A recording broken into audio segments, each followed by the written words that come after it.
What's up? We're live. We're live. Look at this. Oh, I got some type of cartoon in the background. Look at that. What is this? What is this? Look, this is IGN's top game list of all times. This is mad old. You know what I'm saying? This list is kind of old. It came out like a month or so ago. You know what I'm saying?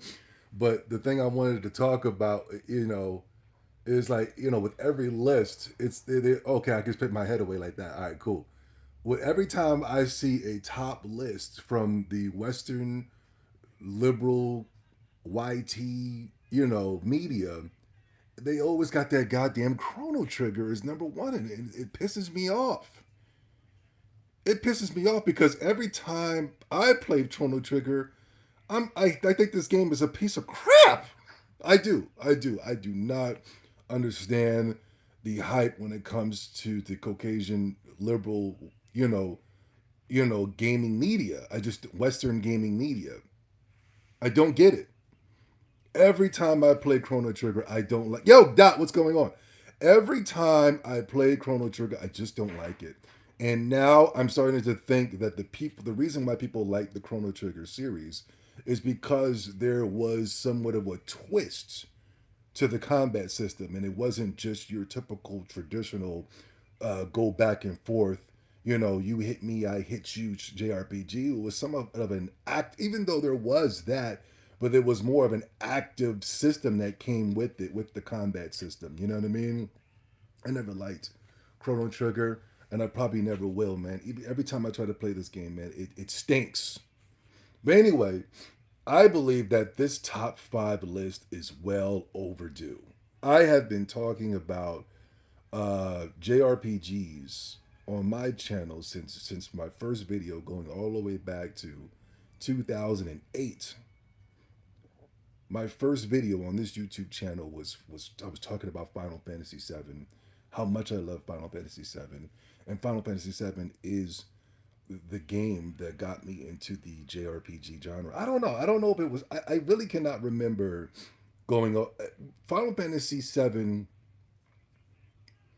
came out in 1997, so yeah, it has to be. It has to be because sometimes I'd be thinking, was it Pokemon, the game that got me into the JRPGs, or was it Final Fantasy VII? And I believe Final Fantasy VII was first, then Pokemon enhanced it as well. But anyway, I've never done a top five list on my channel ever in my entire life. I've always talked about the games that I enjoy, but I never, ever, ever, ever talked about my top five. Never. I'm going to start off with number one. Now, the rest of the list, it can be thrown anywhere. But this game, number one, I have to talk about first because it'll make more sense to the reason why I love JRPGs and the reason why my JRPG addiction is so goddamn strong. Number one will be and forever be, and I can see right here. What you can't see it, or maybe I don't know. I can't see it, but it's already in the. They got it number 13. This is my number one. They got it number 13. And before this, they got Chrono Trigger trash, Persona 5 Royale trash, Final Fantasy 10 amazing, Metaphor trash, Xenoblade Chronicles trash, Dragon Quest 11.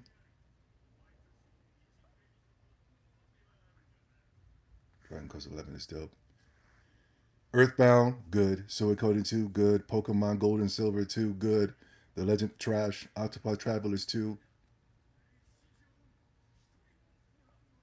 Paper Mario, The Thousand Year Door. Still haven't played that one yet. My number one all time favorite is Xenogears. That is my all time favorite. JRPG of all time. Yes, the second disc is atrocious. Uh, yes, this and that and that and this is all horrible. Yes, for those of the people who are looking for the negatives when it comes to Xenogears, Yes, you're all right. You know what I mean?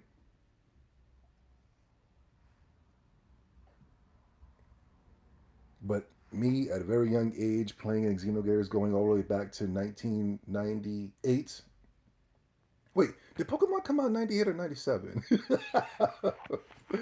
I can't remember. But going all the way back to 1998. It was 1998. I was what grade was I in? I think I was in I wasn't in high school yet. I was in middle school. We used to have middle school. I think I was in 8th grade. I believe I was in 8th grade. And I can't believe how long ago that was that Xenogears came out because every time I watch Xenogears, it still feels like it's brand new. Hey, what's going on? Govan and Minx Cooper, what's up? While you guys are in the chat, drop your top 5 JRPGs. Listen, this channel's been destroyed by the liberal Caucasians that work at Google. So listen, and I want you guys, please don't take offense when I say liberal Caucasian. I just want you guys to use your thinking caps when I say liberal Caucasian. I want you to use your thinking caps because I want you to remember everything that the liberal Caucasian stands for. And they're coming after a channel like this. So I want you to think. Put your thinking caps on. I miss hand drawn. I miss the hand drawn painted Pokemon anime. Yeah, me too, man. Metatron. Anyway, I believe I was in 8th grade. Hold on, real quick, guys. Hold on. Listen, this channel's been destroyed, so we can talk about whatever we want to talk about now. And we're going to talk about straight up video games, nothing nobody cares about. You guys want the drama, the beef, the tension. You know what I mean? You want me to come after other YouTube channels and stuff like that, but no, I want to do what I want to do now. 8th grade, that was so long ago. I remember when I first saw Xenogears. This is right after I played Final Fantasy VII, and my cousin had put me up on Final Fantasy VII along, like a year before Xenogears came out. And I remember when Final Fantasy VII was coming out, I remember the commercials, I remember the 3D visuals, I remember it was, and at that time, it was like, whoa, like look at this commercial and look at the, you know what I mean? But I didn't run out and go buy Final Fantasy VII because I really had no interest in whatever that was. But I remember at the time, it was fascinating to see those graphics. Now, if you look at it today, I still think it looks impressive. I still think it looks damn good.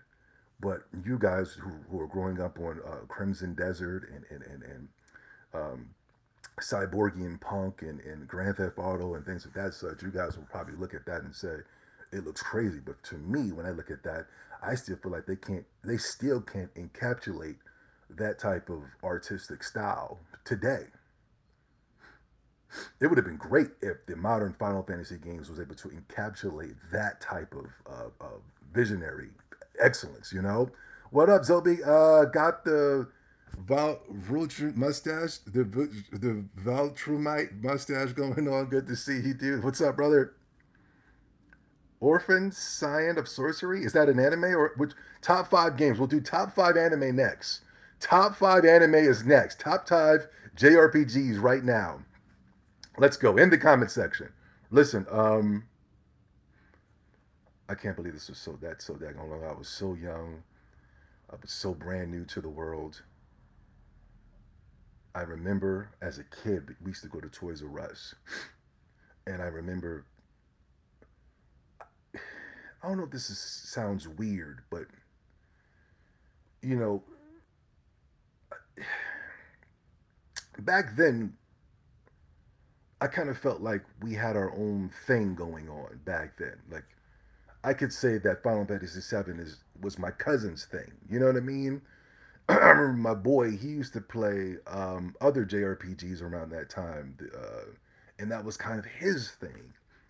And I was kind of looking for my thing. And I remember before Xenogears, it was Brave Fencer Musashi. That was like the first Square Soft game that I bought.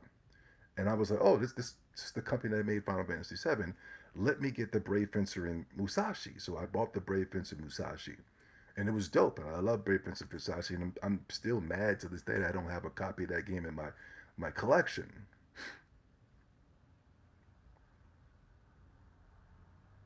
And the Brave Prince of Musashi had a demo disc.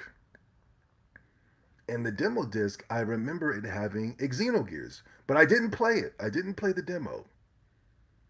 I was just playing Brave Prince of Musashi. I was running through it. I was, going through the trials and the tribulations of the Brave Prince of Musashi world. But I still remember that there was a little demo and there was a little drawing of Bart, and it wasn't a drawing, but it was gameplay footage of Bart and his gear. Sorry, I'm talking about things. If you haven't played the game, you would. Bart is a character from Xenogears. But I remember I would go to Toys R Us with my father. We would go to the shop right and here at Blue Star Shopping Center here in Plainfield, New Jersey. That was in Scotch Plains or Watchung. Excuse me, that's Watchung, New Jersey. And there was a shop right. That was where it was a food shopping mart that you would go to, and then like a couple of stores down, it was a big giant Toys R Us. Toys R Us, if you don't know, was a big toy chain that was back in the day. You would go into the Toys R Us. Toys R Us in the 90s was way better than the Toys R Us, the rebranding in 2000s. The 90s, it was just a big old factory with toys all over the place. You walk in, toys are literally falling on top of you. It was toys all over the place. Toy, toy, toy, toy. Crazy. The fellas had their section. There was the men's section. And you would go in and you get the action figures. You would get the this and the that and it. Then the females had their section and they had the Barbies and this and that and this. Hey, what's up? Yo, Serena, what's going on? Um,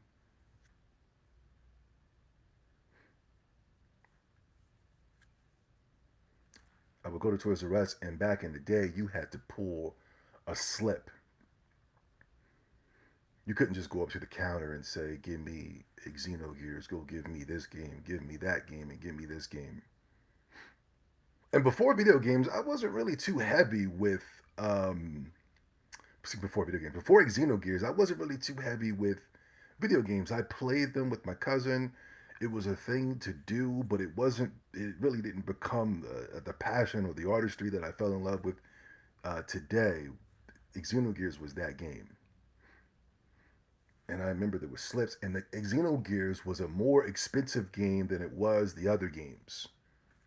So I knew if I asked my father, "Yo, can we get the Xenogears?" It was a double disc, so it was more expensive than a game that came with a single disc. And at that time, around that age, I didn't have any money, I didn't have a job, and things of that such. So I had to ask my father. And my father was never really too stingy when it came to buying the game. You know what I mean? It just depended on if he had the money or not. And, he's like, if it's your birthday, or even on my sister's birthday, he would get us something. You know what I mean? So sometimes I would ask him, "Yo, can we, that game right there? I don't know. It was Faye on the front cover. I wish I had the case on me right now. Then his gear was behind him. I don't know. Something about that game was just radiating towards me. It was something about that image. Back in the day, images and stuff like that was radiating and pulsating and connecting with you on a spiritual level. You know what I mean? It's really hard to explain to you guys today. You know what I'm saying? You guys will look at an image and kind of just toss. You guys don't even want physical games anymore. You don't even care what the cover looks like. You just want to get directly into the game. But back then, looking at that Xenogears case, man, something about that case was pulsating and radiating through me. I was able to hear my own heartbeat. You know? And at that time, I'm pretty sure there were games coming out that were a lot more goofier and gigglier that I wanted to get access to. But that Xenogears, they had no commercials, no nothing. I just said, I remember seeing the demo with Brave Prince and Musashi. It's a Squaresoft game. It's a double disc. I need that game, whatever that game is. I went to my father. The game, I think the game, we'll just lie and say the game was $70 because I remember that game being more expensive than the others. $69.99. I said, "Dad, can that game right there?" He looked at it and he said, "All right, grab the slip." I grabbed the slip. I went to the lady in the booth. It was. I remember it was a black woman at the time with an attitude. I was like, can I get this?" You know, just had a random attitude. She went. She went and got the game. I'm sitting there waiting for her to go and get my game. She comes up with that game, bow, slams it on the thing, boom. Dad pays for it. We take it to the counter, we pay for it. I'm in the car, I'm in the back, I'm in the front seat, bow, you know what I mean? I'm just looking at that case, bow. And back then when you were kids, that ride home, I'm telling you, the experience of gaming was way more than just turning on the console and downloading it digitally at 12 o'clock and then playing for 2 to 3 hours and then, and then deleting it off your hard drive. Gaming was an experience. There was a full on experience when it came to gaming. And that is part of the experience, going and looking at the game and saying, this is what I want, buying said game, and even the car ride home, looking at the case, This is Legend of Legaia 2. Don't ask me why I got Legend of Legaia 2 in a random thing, but yeah, I got that. Um, and looking at the case, front to back, boom, looking at the artwork, looking at the characters, looking at the artwork, boom, boom, bam. And when you open, I wish I had the case on me right now. You open up the case of the Xenogears back in the day, and the black labels. When you got the greatest hits, it's all in black and white. But back then, the Xenogears had color, and it had stats and statistics and know-it-alls of the characters on the. There's something y'all don't know nothing I'm talking about. We used to have booklets back in the day when we bought our games. Slowly but surely, the corporations were taking away what makes gaming. They took away our booklets. They're taking away our physical access to the game. They're taking away the travel for the game. Man, I got that, tear that open. That was part of the Xenogears experience. Was running and reading through that book and learning who Faye was, learning who Ellie was, learning who Satan was, who's this character. We're gonna see him in the future. You know what I mean? Remember back in the day when you would see a commercial and you would see a character and you didn't get him in the beginning, but then as you continued to play the game and you saw that character and you go, "Oh, that's the character. That's that cool ass character who had the guns. There he is, right there. There he is. I got him at my party now." Suidoku Tactics. I never played Suidoku Tactics, man. I always wanted to play that. Hey, what's up, Sora? Star Ocean 3 till the end of time. I remember that. Hey, Kevin, what's up, buddy? And I remember, boom, it's something about a great game for Zombie 70, Xenogears. As soon as I put that game in, hit the as soon as I loaded it up, as soon as there was this anime cut scene in the beginning, as soon as I was getting down with the gritty, as soon as I turned that game, as soon as the game started, I was like, as soon as that mother freaking Xeno game started back in 1998 when I was in eighth grade, as soon as that game started. What's up, Kev? I remember it was only back in 2011, 2000, Raging Blast 2 and Storm 2. Good days. Those were the good times. Yeah. As soon as I turned that game on, it was something special. It was this kid started off with he was an artist just like me. He was in a small town. I don't want to get too deep into spoilers, man. But the first 30 minutes of the game was phenomenal. Phenomenal.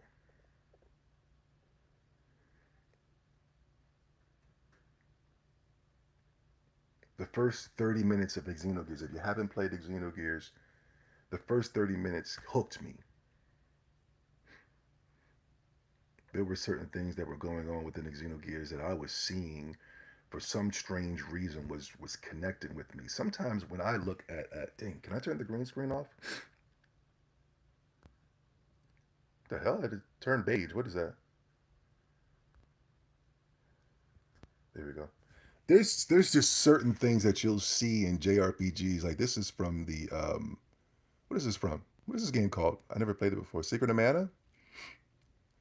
But there's just certain images that you'll see within a JRPG, and for some strange reason, it connects with you on a spiritual level.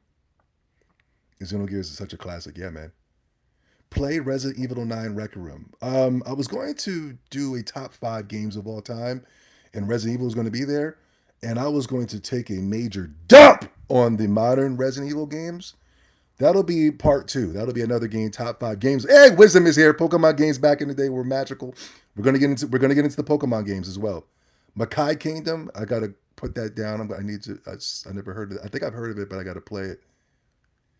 Certain images back in the day in the JRPGs, there was something about those images that connected with you on a DNA level.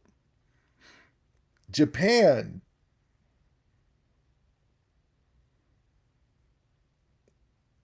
I just saw an article. This is way off course. This is way off course, but it's on course. You guys know when I go off course, I get on course. You know that.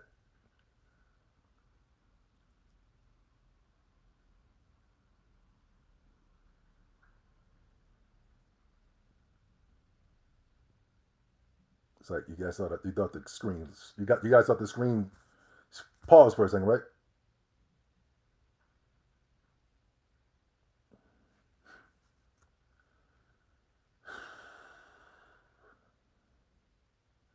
Like Japan,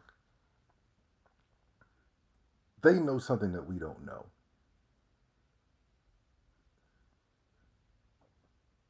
I don't think Japan is just making up these stories out of nowhere.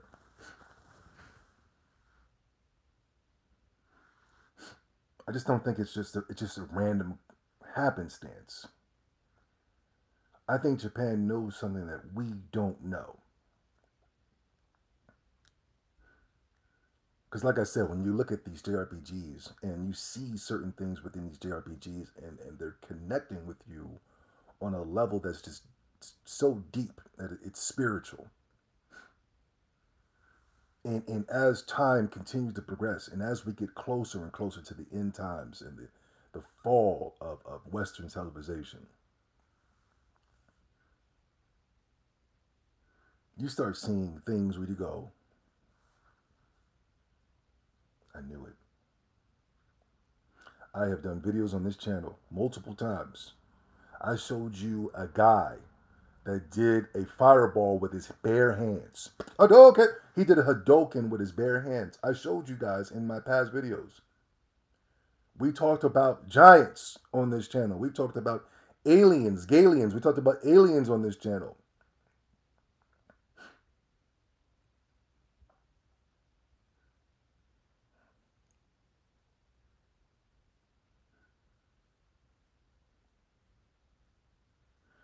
And as time continues to progress, dragons on this channel. We talked about so much, man. And now it's starting to look like the things that we are talking about or the things that Japan was giving it through to us is starting to become true. And Xenogears, I would say, have to be one of the closest games that really breaks it down. I used to have this. Xenogears talks about so much, but I used to have this joke back in the day on YouTube where I said that I was watching these commercials and they would have these $4 deals at Wendy's. You were able to get French fries. You were able to get a drink. You were able to get some type of beef patty, or nuggets, or something like that. I used to have this joke back in the day on YouTube, and I used to say that, and I got this from Xenogears, and I said that was nigger meat. I used to say that was nigger meat. Those were the grounded up bones of random black people just disappearing within the community. Random homeless black people, random black kids, you know, drive-bys and things of that such.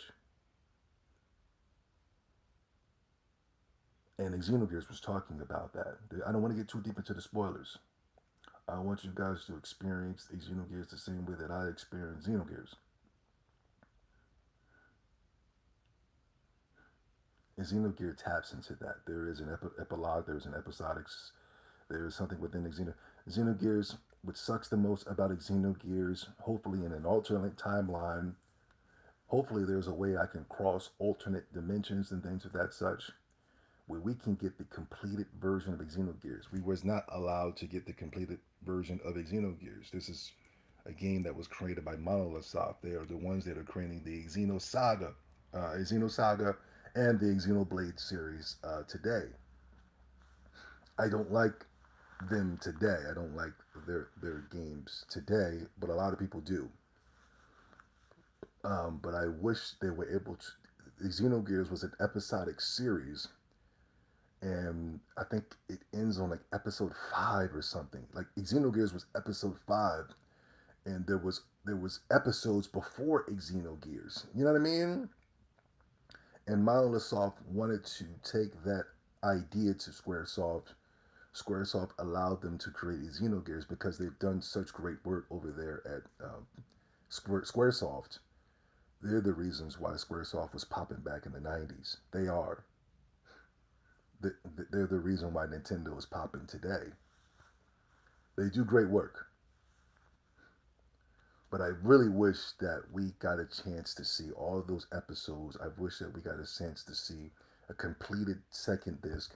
I know in an alternate timeline, there's a white Zobi 70, there's a black Wisdom Sparks, there's a, you know what I mean? There's a green Gohan Vaughn, Shadow Hearts, good one. The artwork lives in my head. Yeah, yeah. JRPGs have warned us about what will come to happen in our world. Yes, yes.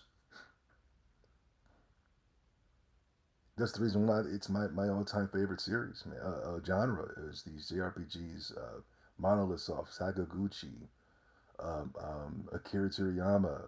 I know he doesn't have anything to do with the writing aspects of JRPGs, but certain art styles that you see from the Dragon Quest series to the Chrono Trigger series, I don't like that game too much, but I do love Chrono Cross.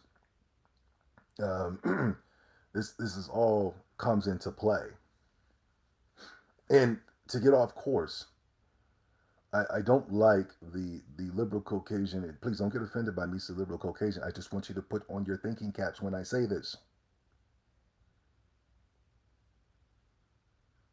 Liberal Caucasian. Now he's supposed to be the one that's so open-minded. He's supposed to be the one that is so free thinking. He is supposed to be the one that is so liberal. He is supposed to be the one that's so progressive. And yet he's the most dangerous. So I want you guys to use your thinking caps when I say liberal Caucasian. It's not an attack on all Caucasians. I just want you to think. Put in your thinking caps. The liberal Caucasians that run Kotaku. I just saw an article from a guy that I was watching play Final Fantasy X just earlier today. The liberal Caucasians that work at Kotaku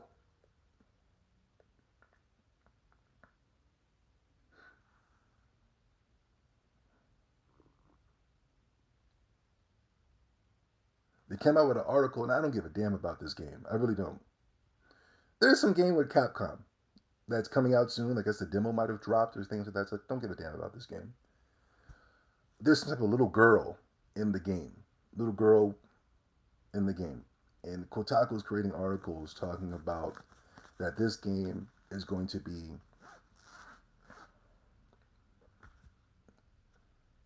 I don't know what type of term I could use to censor myself from using it's the P word. It's going to attract P words.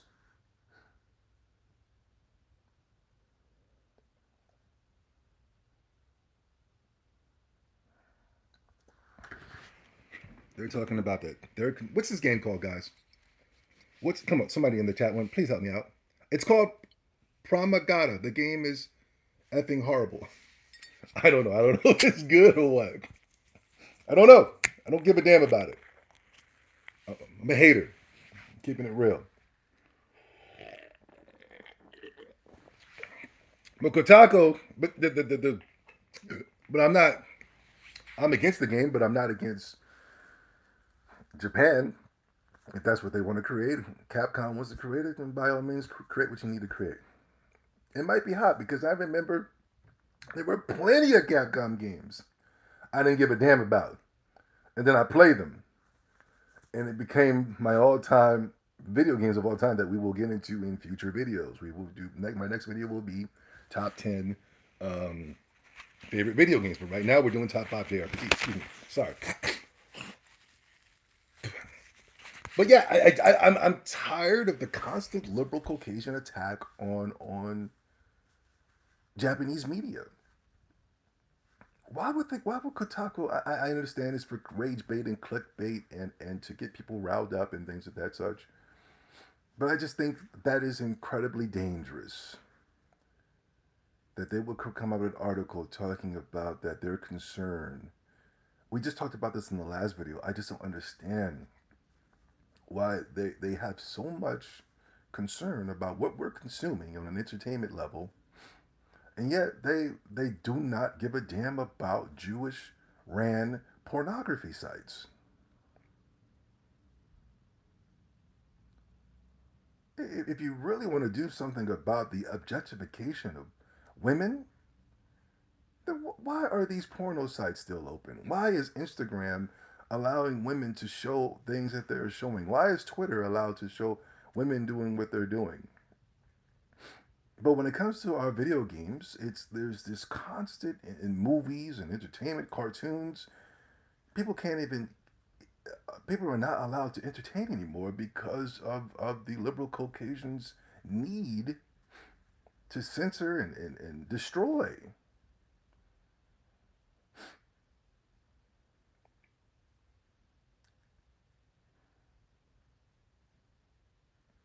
I don't give a damn about this game in the slightest. What is it called again?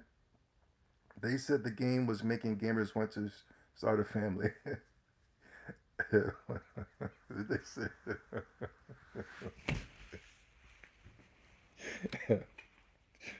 These people, the liberal Caucasian, please do not get offended by the term liberal Caucasian. I want you to put on your thinking caps. I just want you to think.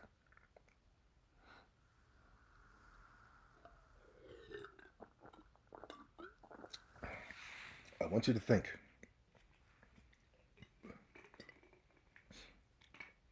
These people can give a damn about the girls on the Epstein list. He gave a damn about them. Only if Trump is involved. Salute to Trump. Hmm. Only if Trump is involved.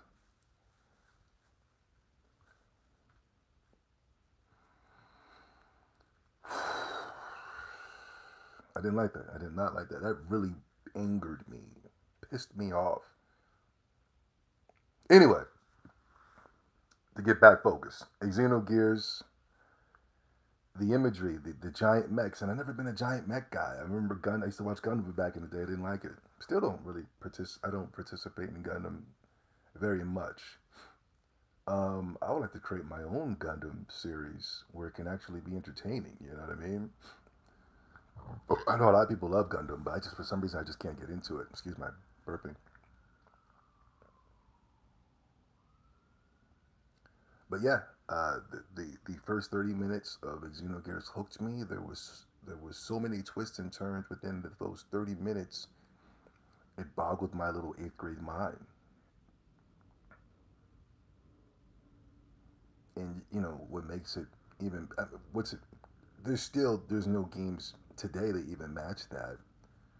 They tried to do something in that type of vein within the Xenoblade Chronicles 1, but I still didn't think it was as impactful as it was in the Xenogears.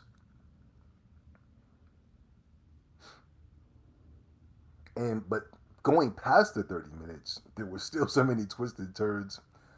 There was a twist within the Xenogears, and for some reason, everybody knew the twist. And I didn't know. I was like, oh, I didn't know. I didn't know that was what the twist was going to be. And Xenogears is all-time favorite, and I wish it was a game that could be fully completed by Monolith Soft. I wish the dream, whatever the vision or the dream that they had for Xenogears, that was written and created by a woman. I apologize if I don't know her name, but she is the wife of the current guy who runs Monolith Soft today. She did the artwork.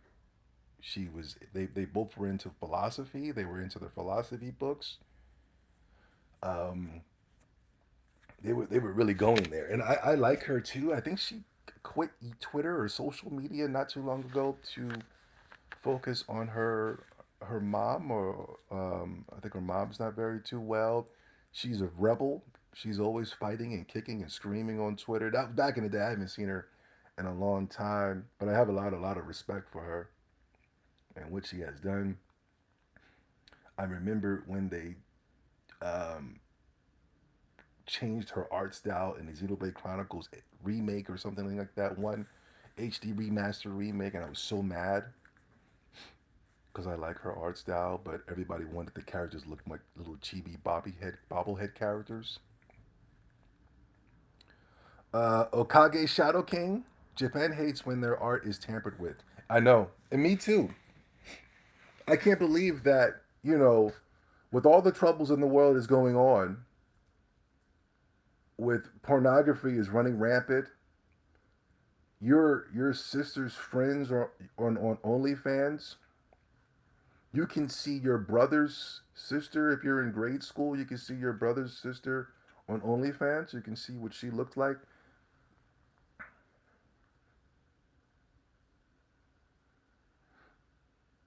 Mothers are joining OnlyFans.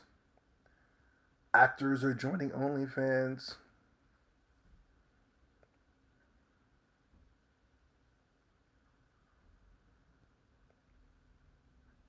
Yo, Kevin Cummins has become a member. Thank you for joining, brother. I'm going to start doing more content. I'm going to start popping up. Like I said, the Liberal Caucasian has destroyed an African American's channel on Google. So now I'm going to start doing and talking about what I want to talk about. God dang it. Please do not get offended by the term Liberal Caucasian. Well, thanks for joining the membership, man. I'm going to start having some stuff for you guys, man. We're going to start doing private videos directly for the members. I wanted to get those little Google glass, those little goggles. They're not Google, but it's what is that called? Ray Bans, Meta Ray Bans. You can like record yourself going outside. I was gonna start doing that, taking little trips places, going to certain toy stores and gaming stores with my glasses on and looking at the stuff. Stay tuned, guys. Woo, great to be hanging here. Love your Thank you so much, Kevin. Thank you. That means a lot, man. But yeah, Xenogears. It's sad. It's sad that no, what was I saying? Oh, let's rewind. Well, let me finish my point before Kev um, blessed our space. But it's sad that they refuse to come out their OnlyFans, they refuse to come out their Instagram, they refuse to come out their Twitter, they refuse to come out their Pornhub, they refuse to come out their all these other places where women can just do any type of egregious things on the internet for money.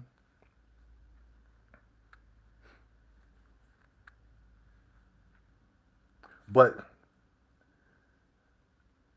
Dragon Quest HD one and two remake, we have to censor that. We have to censor a fictionalized drawing by Akira Toriyama.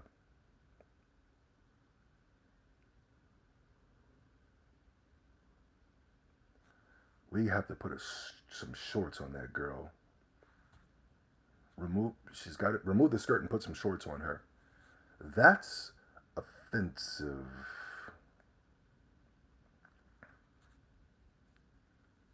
Kotaku, we have to come after the new Capcom game because there's a little girl in there.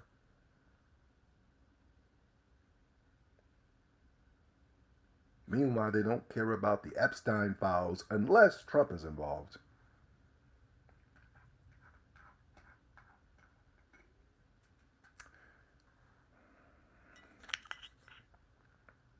Makes you think, right?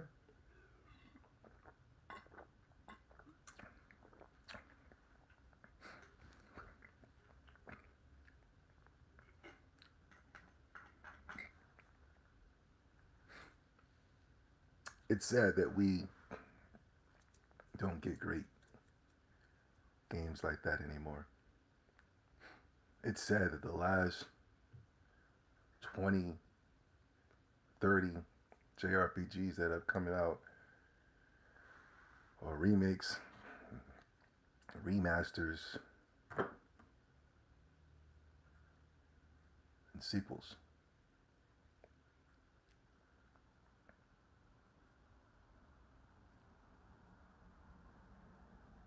And the next 30 JRPGs to come out are nothing more than remakes and remasters for a modern audience.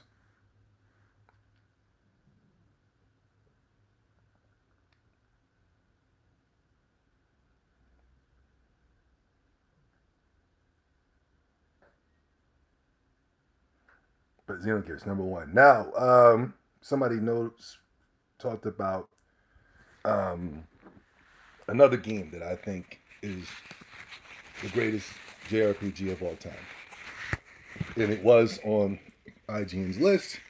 Excuse me. Damn it. Sorry, guys. Allergy season. Pokemon Gold and Silver. They got it at number 9. I don't know what position I put it at, but Pokemon Red and Blue was lit when it came out. Pokemon Red and Blue was great.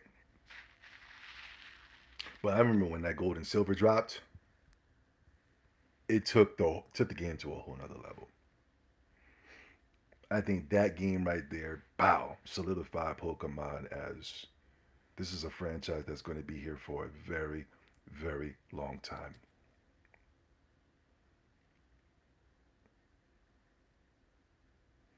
I can still remember.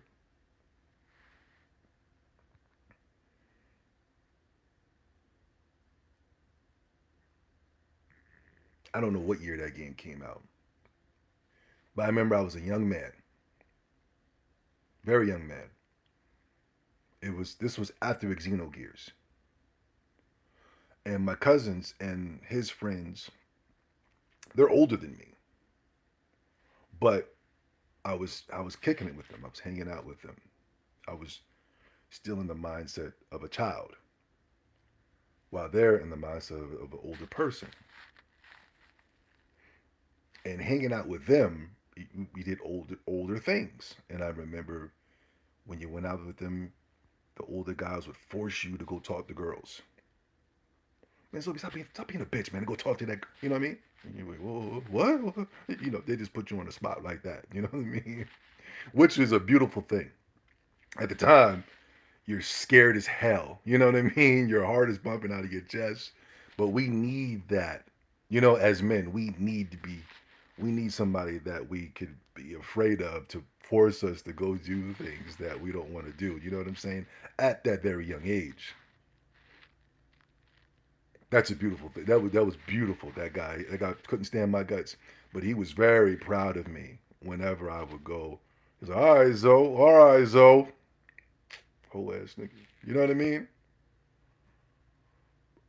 And I remember I was kicking it with him. I had my Pokemon at the crib, so I'm making the Pokemon at the crib, and I'm loving Pokemon. And then my cousins would pull up, and I would get in the car, and I would still have my Pokemon on me, and I'm in the car in the back seat. You know, I'm still playing Pokemon all summer long. Pokemon Heart Gold, and I think that's when the shiny Pokemon was introduced, and for some reason I wanted a shiny Hoot Hoot. I think it was because of the anime. Did Ash have a shiny Hoot Hoot? I don't know why I wanted a shiny Hoot Hoot so goddamn bad. I was like, yo, I need a shiny Hoot Hoot. Was it because of the anime? I know whatever the anime did, that's what I wanted to do. If there was a Jigglypuff episode, I gotta go get me a Jigglypuff. Jigglypuff is trash. You know what I mean? I gotta get a Jigglypuff. I gotta get a Pikachu, a Babachu. You know what I mean? I gotta get whatever. Remember whatever the anime was doing, I wanted to do. The anime made the Pokemon that were trash seem extra cool. There was a Clefairy episode. I said, "Oh snap, Clefairy is lit." You know what I mean? I wanted a shiny Hoot Hoot. Never got them.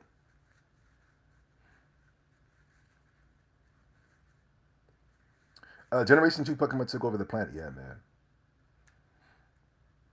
Like I said, I'm a kid. We're doing grown up things. I remember we went to, it was some type of Freaknik thing going on. I didn't know where we were going. We were just driving. We were going to, at that time, it was a good time because I believe the Dreamcast was popping at the time. I believe was I working at Walmart? I don't know. I think that's later on. Yeah, the Dreamcast was out.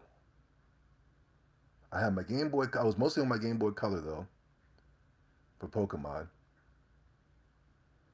I remember the Lakers winning the championship. It was a good time.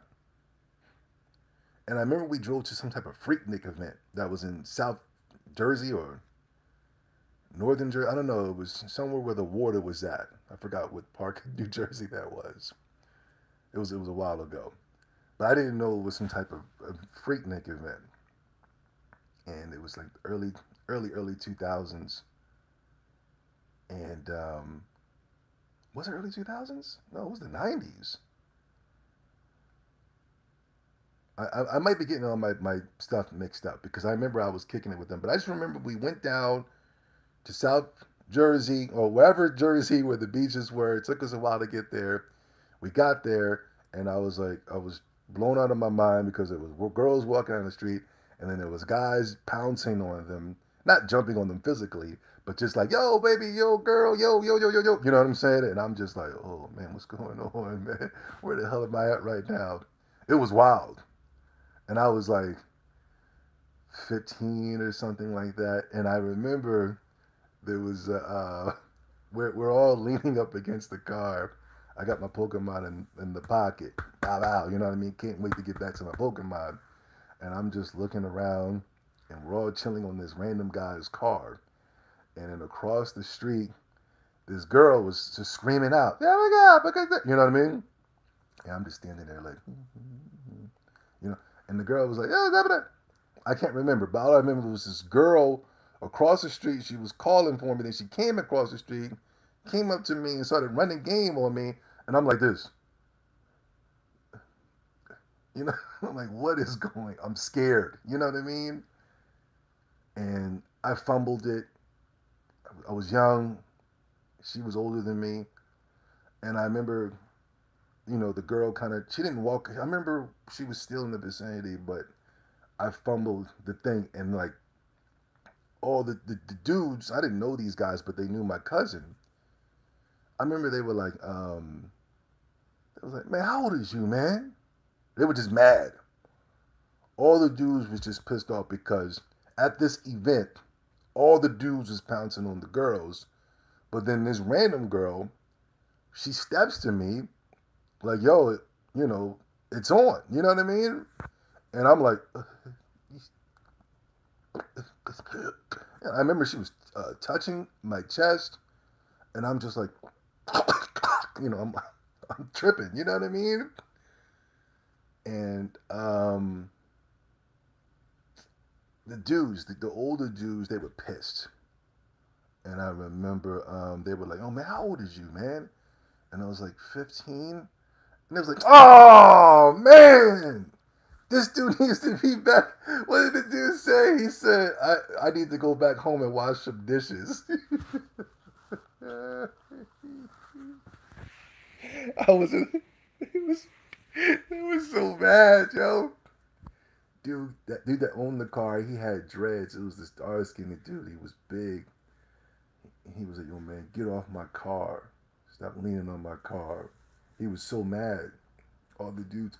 That's been like all my life, man. A girl would be feeling me, man, and these busters, they'd be so mad at me, yo. Sorry, it was a long time ago. There's all these stories. Yeah, my bad. Yeah, definitely got money's worth. Being able to go to Kanto and Johto was dope.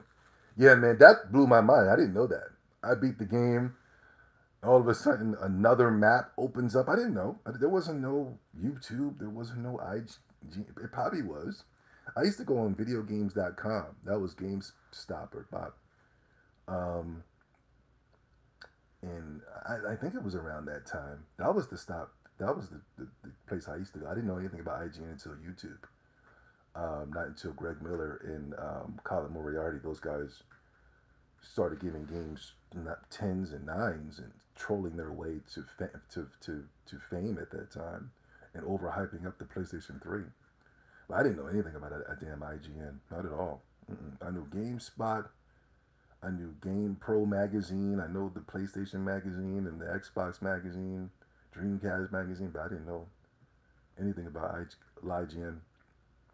Anyway, sorry. What happened?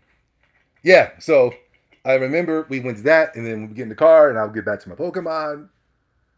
Um, and I remember we went to Rutgers in New Jersey, Piscataway, New Jersey, and we went there, and it was a dorm full of girls. It was like a summer program, and I'm 15, and then there was this girl in there. She looked like Pocahontas. It was some type of black type of girl. She was beautiful, and I remember. Then it was like some regular raggedy white girl. She was regular. She was just regular. You know what I'm saying? Sorry, nothing about it. She was just basic. But I remember the Pocahontas girl, and then she found out everybody was calling me Zoe, and she was like Zoe, Zoe, Zoe. She's like every time she saw me, she kept going Zoe, Zoe. And then my boy, he wasn't my boy, but the guy that used to bully me to go talk to girls, he was like, "All right, Zoe, yeah, Zoe," and I don't know what's going on, but I remember they were like asking about me, like, Zoe, is he, how old is? Oh yeah, Zoe, he coming to Rutgers next year. He gonna be right up here. They just lied, and they was like, "Oh, okay, yay, Zoe, Zoe, next year, yeah, we're gonna see." I'm like, "Oh man, I don't know what's going on." Only thing I knew at that time was Pokemon. Bow! You know what I mean? And I remember I was playing the game, and this Puerto Rican guy came into the dorm room, and he saw me focusing. I was leveling up my Gigachu. I was leveling up Babachu. I was leveling up my Venusaur. I was leveling, you know what I mean? My Totodile. I was leveling them all up. I was getting the level skill, getting them lit, battle, switching them out, bam, switching them in, boom, boom, boom, grinding. That game taught me about the grind of JRPGs. Pokemon, boom, I got to get this motherfucker up to level, to level 55, man, so I can evolve this dragon into a Dragonite. You know what I'm saying? That game, Pokemon, really taught me the grind of a JRPG. Oh, the grind is beautiful. I love the grind of a JRPG, man. Love it. Back then, when I was playing the Xenogears and Final Fantasy VII, I was running from battles because I just wanted to get through the story, and you know what I mean? It was the random battles was annoying me. It was so many. I was like, Jesus Christ.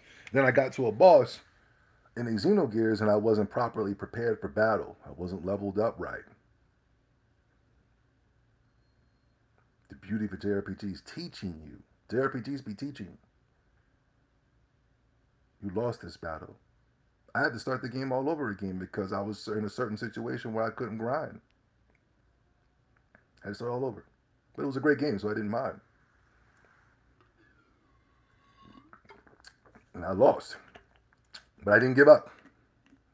And I grinded, and I kept grinding, and I kept grinding until I was able to fight that guy, and we were evenly matched. And this time he couldn't do nothing with me. Yep. JRPGs taught me that. JRPGs taught me about the grind and hard work. And Dragon Ball Z as well.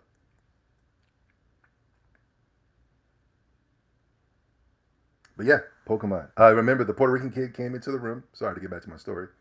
He looked at me. I was playing my Pokemons. He looked at me and he was like, "Man, I'm jealous of you."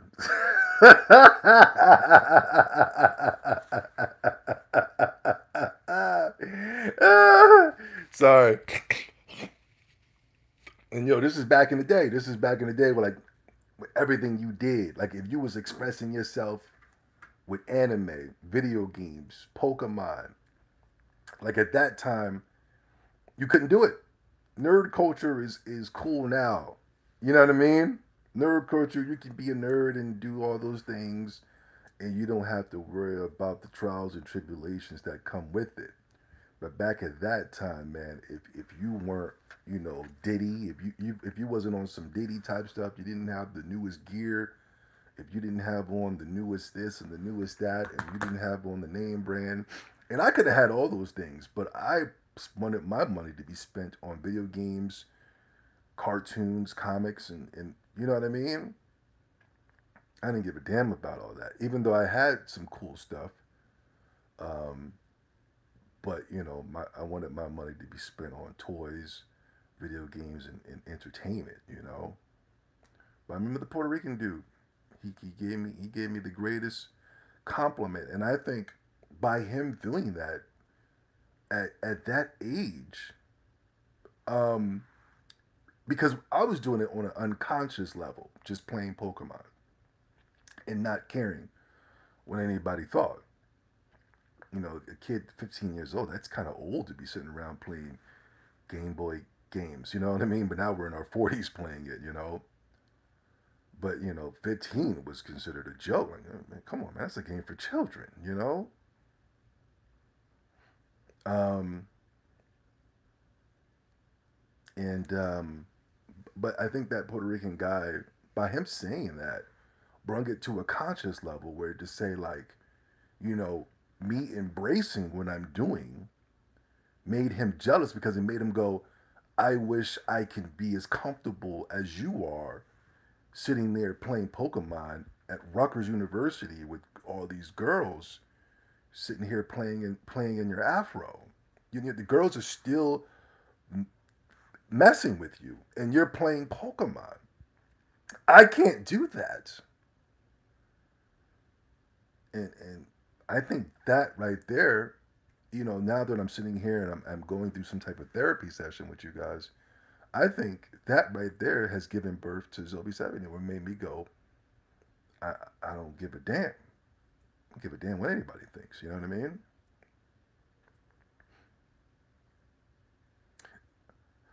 People get mad when you naturally attract women by being yourself. I don't. Yeah, I was just a giant weirdo. But at the time, I didn't know. My parents have created a home. I'm the oldest. Um, my other cousin, he wasn't. He was kind of on the same thing I was. Even though we go out into the real world, he'll go into cool mode. But when we're home, we're here. We're playing video games, playing with action figures. We're doing our thing. You know what I'm saying? My friend Shane. When we're so I really didn't have. My parents were together, and we had it. My environment was always. I never wanted to blend in. You know what I mean? Some people need to wake up and they have to put on this character. And I was the type of person that this is just who I am. You know what I mean?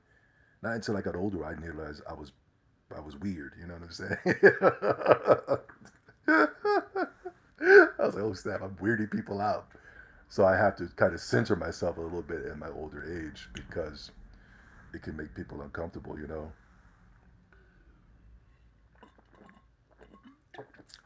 Z was never ugly. That's the biggest thing. He stands in his truth and has confidence. But yeah, hmm thanks, Jordan. Um, but anyway, that Pokemon Heart and Gold, phenomenal game. And they came out with a remake for the DS. Many years later. What was that? 2016? What was that? 2000? No, it was before 2016. I was going to art school at the time, and I remember we were doing Pokemon battles. Yeah, that's way before 2006. I'm sorry. I think that was like 2008, 2009 or so. They came out with a phenomenal remake, but I did not play Heart Gold, Gold Silver like that, like I did with the original for the Game Boy. Now I did play Pokemon Platinum and Diamond and Pearl. I played the hell out of those games. That was a great. That was awesome.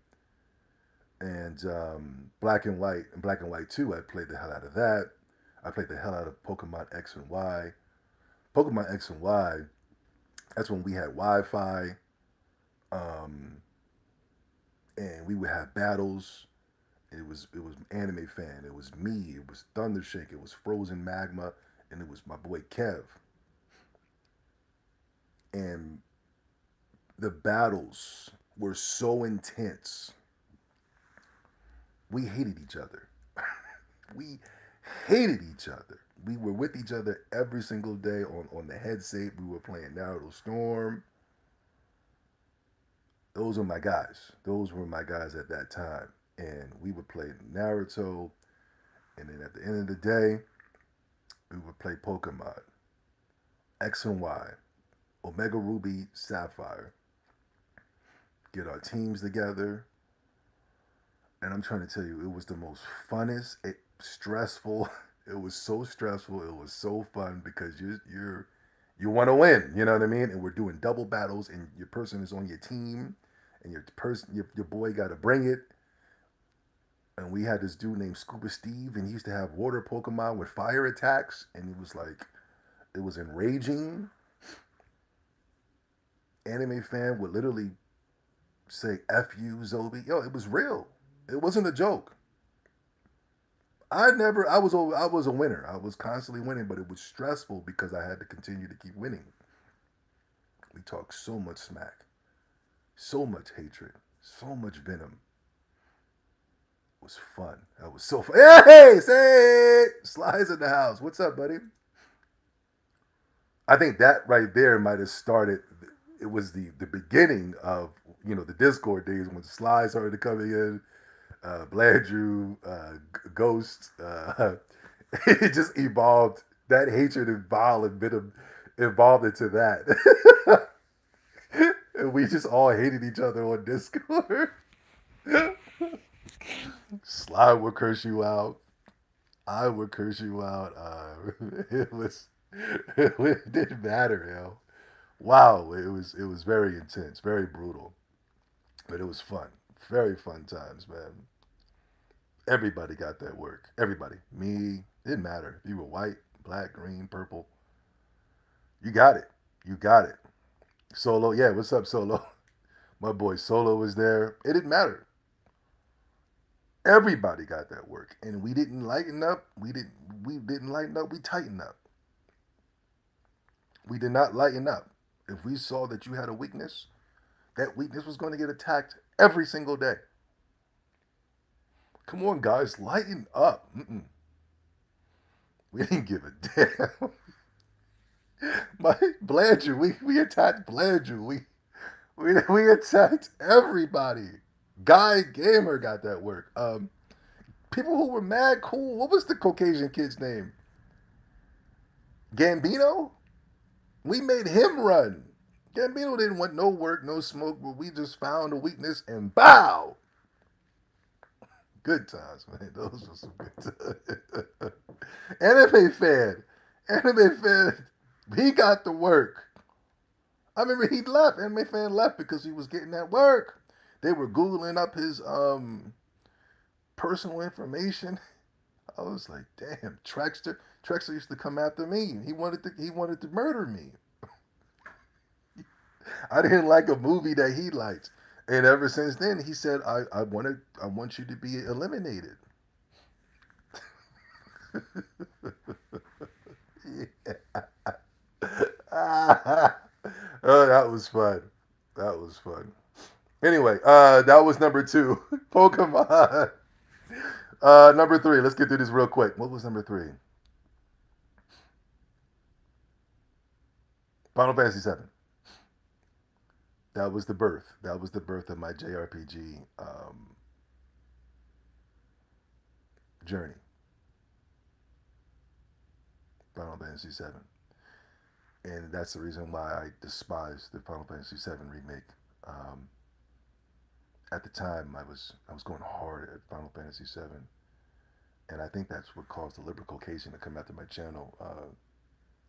Sweet Baby Inc. started working with Square Enix, and they got together with Google, and they said, take him down. So they've been coming after my channel ever since. Every time I do a video on Square Enix, I can get barely muster up 50 views. We found Ghost Family and all kinds of wild stuff. Metal, I remember Metal was back in the Naruto Storm days. We used to stay on Metal. Well, I used to stay on Metal, and Metal will come back right back with it, man. Yeah, we used to come at it. We used to go at it, man. Go back and watch the old Naruto Storm streams. I was cursing and spitting. I was calling. Everybody had a gay in their name.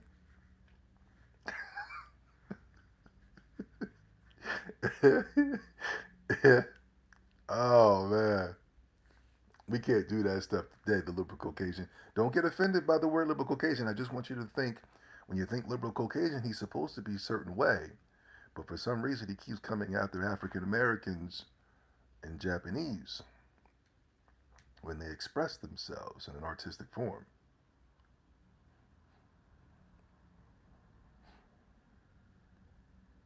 Final Fantasy VII.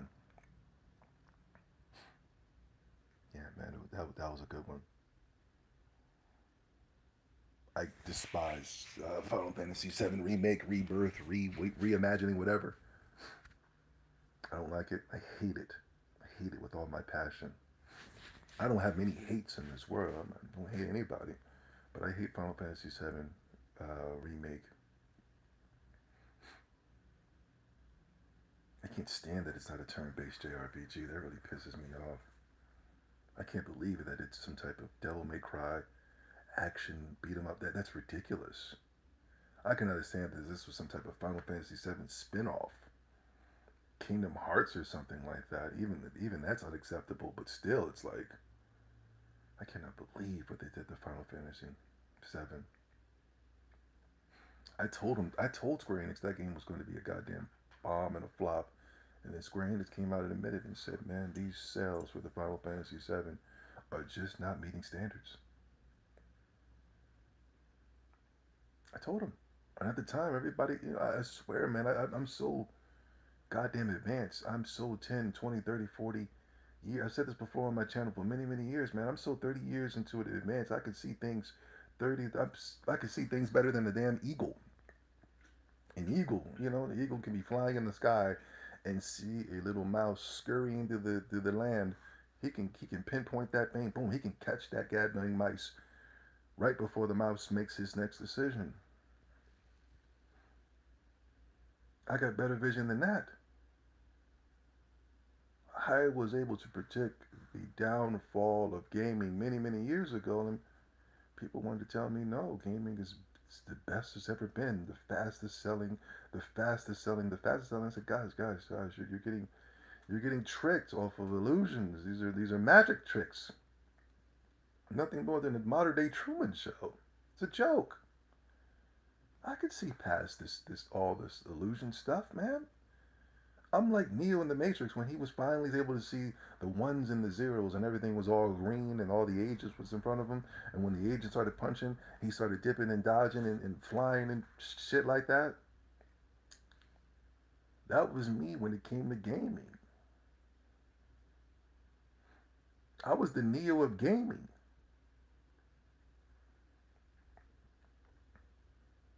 YouTube hasn't been sending out these. Yeah, Zombie 7.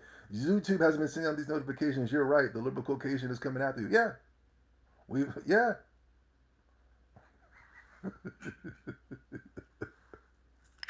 Yeah.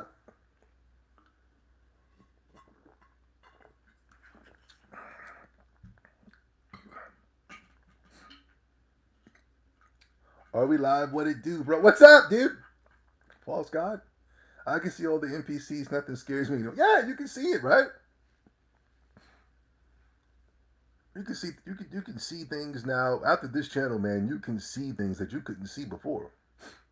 You can see the NPCs. You can see the bad games. You can see the bull crap spewing out of people's mouths nowadays.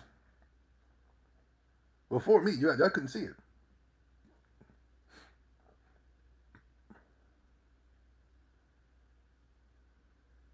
That's why they created AI. That's why they created the AI. because they're going to start showing you guys some things, and you know it's real. But then somebody in the comment section is going to say AI. You know, don't get fooled by those comments that say, "Hey, this is AI, man." Don't get fooled by those comments. That's government.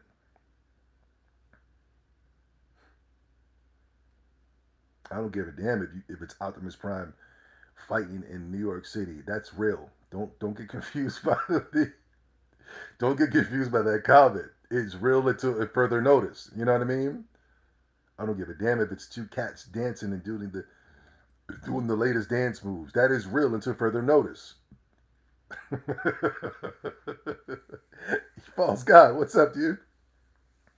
Yeah, Final Fantasy VII pains me. It pains me to see rebirth and remake. It really hurts my feelings. I can't believe they did that to Final Fantasy. I've been thinking about the Final Fantasy VII remake since the rumors first even started coming out. That was back before the PlayStation 3 came out. I remember they came out with some type of tech demo. We've talked about it on this channel before. It was like a PlayStation. What would Final Fantasy VII remake look like on the PlayStation 3? And they showed Cloud jumping off the train, and the graphics in the game look better than the ones now. They had little like eye indentations. I don't care about those type of things, but for some reason, the way that the artist did it back in the day looks better than what I'm seeing now. Yeah, yo, Jix, what's up, dude? Jix is in the building. Yeah, listen, the Liberal Caucasian got destroyed my channel, so now I'm just gonna start making videos I want to make. Top 5 JRPGs. We are currently at number 3, Final Fantasy VII.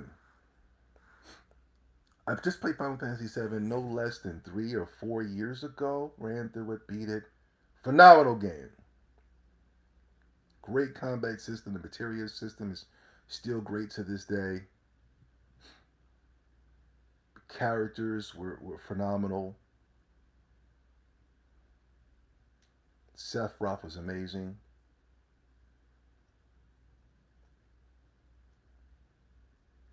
Yuffie is still GOAT tier.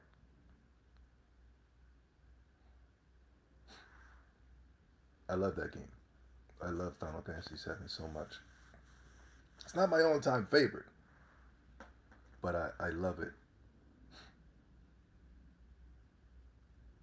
If it wasn't for Final Fantasy VII, I don't think I would have been into the JRPG genre. It was because of that game is what got me into JRPGs. And Xenogears just solidified it. After playing Final Fantasy VII and Xenogears, to this day, the reason I play JRPGs is because I want that experience. I keep looking for that experiences. And there are games over the years that were able to capture that. Now, when you play JRPGs, not every JRPG plays the same. Final Fantasy VII does not play like a Xenogears. Xenogears does not play like a Skies of Arcadia. Skies of Arcadia does not play like Chrono Cross. Chrono Trigger does not play like Chrono Cross. You know what I mean? Secret of Mana does not play like Paper Mario, Octopath Travelers, Legends. These are all completely different games, even though they're still using the turn-based functionalities. But gameplay-wise, they're all different. The games on this list are phenomenal, though. Nino Kuni, I love that game. Breath of Fire. I never got into the Breath of Fire, but I did play Breath of Fire 4 and Breath of Fire 5. And I thought Breath of Fire 5 was good, even though it was a hated on game. I guess it's not like the other Breath of Fires, so I guess I can understand them on that. Number 4, my all-time favorite JRPGs. I wish I wrote it on paper. I wrote it in my digital notes. What did I put as number 4? Pokemon has to go there. You know what? This after number 1, there's really no specific order. After number 2, because Pokemon is number 2. But you know what game made it to my top 5? This is a game that nobody here has played. I know that for a fact. Maybe one. Maybe Jix. Yo, what's up, F55X? What's up, brother? And Pizza Cat, if he's here, I think he's played it. Not many people have played this game. But man, this is one of my favorite JRPGs of all time.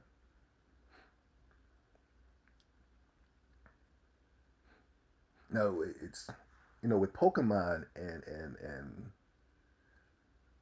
when I put Pokemon as my top five, Heart and Gold is the game that solidified it for me. But as a series, it's my all time favorite. I will always love Pokemon for what it has done for me.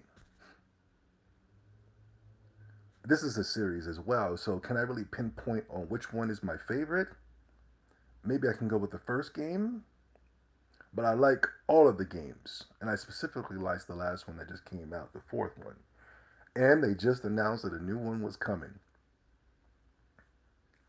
And I thought the series was over with, and it's been this small nerd, cool nerd tear down my eye, but it's back. Let me see if I can get the trailer booted up.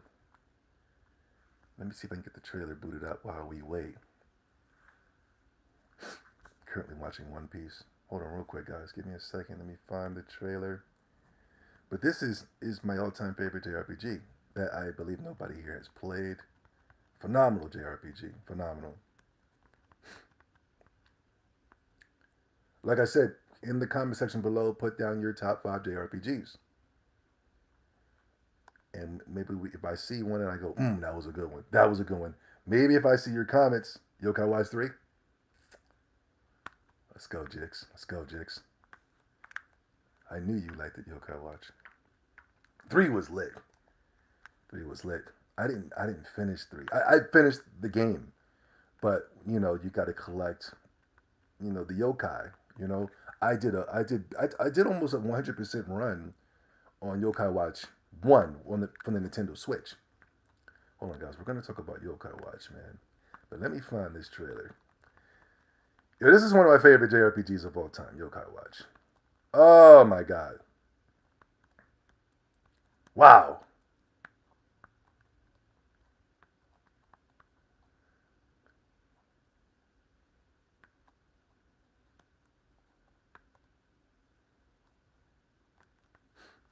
Was it a dream? Because I haven't seen anything on it in a while. It just got announced.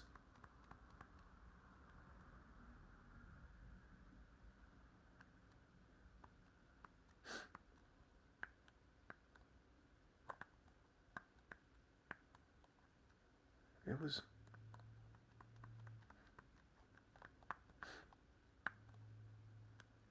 It was on the level 5 event.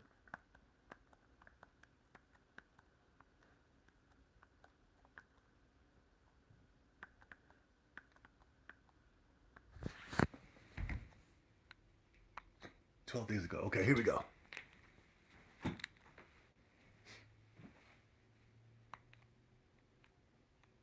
Is this it? Hold on real quick, fellas. Hold on. Oh, I can't. I gotta take this stupid blue screen off. Hold on.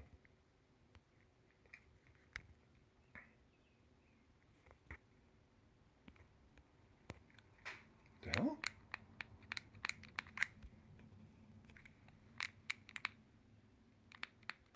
Some sound.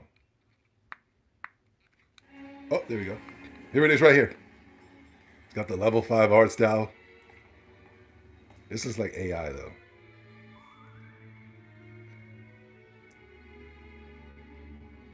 Whisper. Yeah, there's no sound or anything yet. It's just an early concept, if you will. So it's really, really early in development. But once you start to see certain themes, this is great. This is awesome.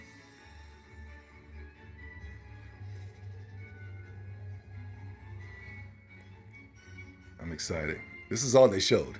But that's enough. That's enough for me, That's enough for me to get excited because I thought the series was over and done with. Yokai Watch. It's the number 4 spot. Atmosphere is so important to me when it comes to video games, man.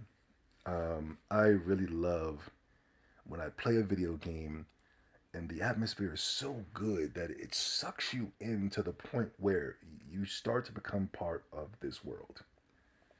And Yokai Watch is probably one of the most atmospheric games I've ever played in my entire life. It really makes you feel like you are. Hold on, real quick, guys. Damn it! I don't do this unless I'm running my mouth. Yokai Watch. I want you guys to get into the series if you haven't already. Just give it a try. But like I said, Yokai Watch, the atmosphere really makes it feel like you are, you know,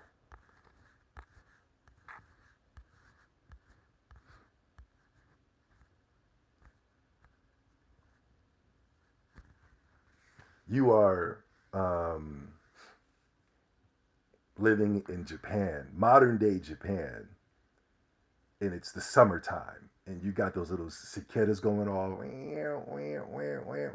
and it's like I usually play Yokai Watch in the summer, so the heat from the outside gets on me, and it's like it's awesome, and it's got the same mechanics. You would Some people would try to make it a Pokemon clone, but it's like so much different than Pokemon.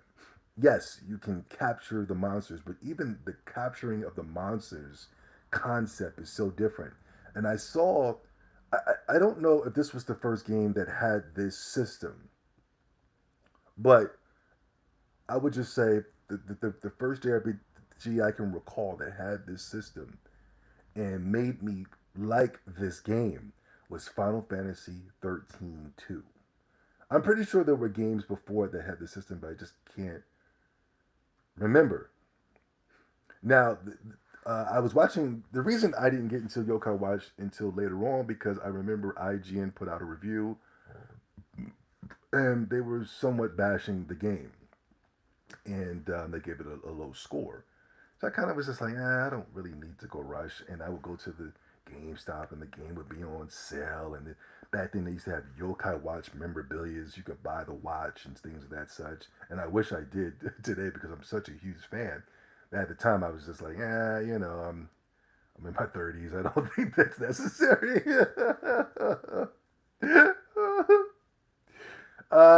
But now I'm like, dang, I wish I got that. God, they had Yokai Wa merch in the stores. You know what I mean? Like right there. Um,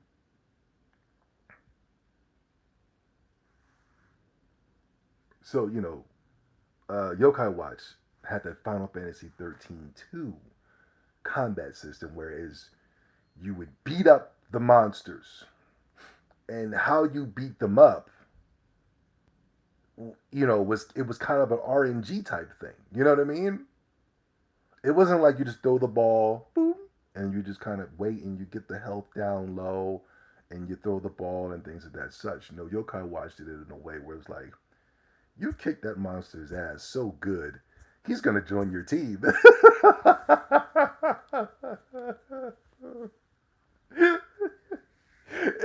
There was that was something it was bashed for because of the RNG or the unknowing of if I'm going to get this monster or not.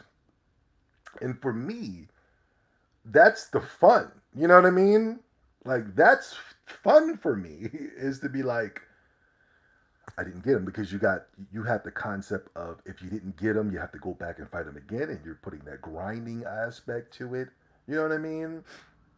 And like I'm telling you, fellas, for me, there is no better feeling in the world when you see a monster that you want, and it's got that RNG, and it's like I'm hunting for him, and I'm trying to get him. I'm fighting him again, and I go in and I fight him again. And some monsters, if you kill them, you have to reset the whole thing again and go back and fight the battle again, and keep resetting the council to go back. Shimmy, shimmy, shimmy, Sam, man. That was so fun. Final Fantasy 13 2 was the first game that introduced me into that because I remember I was going around and I was hunting all of the chocobos, and I got real far into Final Fantasy 13 2, and 13 2 started putting out DLC, whereas that you can capture, um, like characters. You can get lightning, and I wanted lightning, and I literally fought lightning and this other guy that had a Gatling gun for days, for like 500 hours. Couldn't get him. I kept killing them. I kept beating them. They hard. Oh my god, they're so freaking hard. And I'm beating up Lightning, and I'm beating up the dude with the Gatling gun, and I'm getting better, and I'm beating them, and I'm beating them. Couldn't catch him. Come to find out, I needed to get some type of necklace within the game, attach the necklace, and it would improve your odds on them joining your squad. To this day, I never caught them. I don't even think I have the save file anymore because I got a brand new PlayStation 3. Pisses me off. I'm getting mad. You know what I mean? I'm getting mad in a good way though. Video games are cooked. I haven't had a genuine desire to play a game for years. Me too, Sly. Me too. Gamers are getting emails through PSN now. What happened? Final Fantasy 13 was good. I played the new on the Xbox 360, but it can't compare to the classics. Bro, Sony is now rolling out age verification QR codes to your PSN. Wow, they need gamer IDs now. Yeah, I'm not messing with that. I'm not a gamer. I definitely never played. No, I'm not saying you're not a gamer or not. I would, you know what I mean? Good classic. I really like the Pokemon Emerald after I played Ruby. Other than that, it was Soul Silver. Yeah, it's very nice to see IGN lost all of their credibility. Are they even still around? Sony accounts in the UK and Ireland are receiving age verification emails. I don't mess with Sony. I don't mess with none of them really. I pulled out the Nintendo Switch one. I'm about to get ready to get into some Final Fantasy 10. But besides that, I'm not messing with anything. When it comes to the newer consoles, that's not gaming. Age verifications, facial recognition, thumbprints, social security numbers. This sounds like an invasion. This sounds like a complete invasion by the powers that be. Um, this it sounds wicked. It sounds demonic, if you will. Pretty soon you're gonna need a serum to play your consoles. Pretty soon you're gonna need some type of chip in your arm to play the consoles. And I can't give away my soul for video games, for modern day video games like that. Could you imagine giving away your soul? Me buying a game key card Nintendo Switch game is giving away a piece of my soul. Me buying digital games is giving away a piece of my soul. Me buying the Nintendo Switch 2 and a PlayStation 5 and an Xbox, whatever, that's giving away a piece of my soul because I'm a man that stands on principalities. These are all part of my soul. If I'm just constantly giving away my security codes and age verifications and facial recognition, social security numbers, birth certificates, it's like I'm a soulless NPC at this point. I can't do that. Can't do it. I won't do it. I don't like video games that much. I should be focusing on creating my own video games than be sitting around playing Crimson Desert and these LBGT games. It's ridiculous. It's completely ridiculous.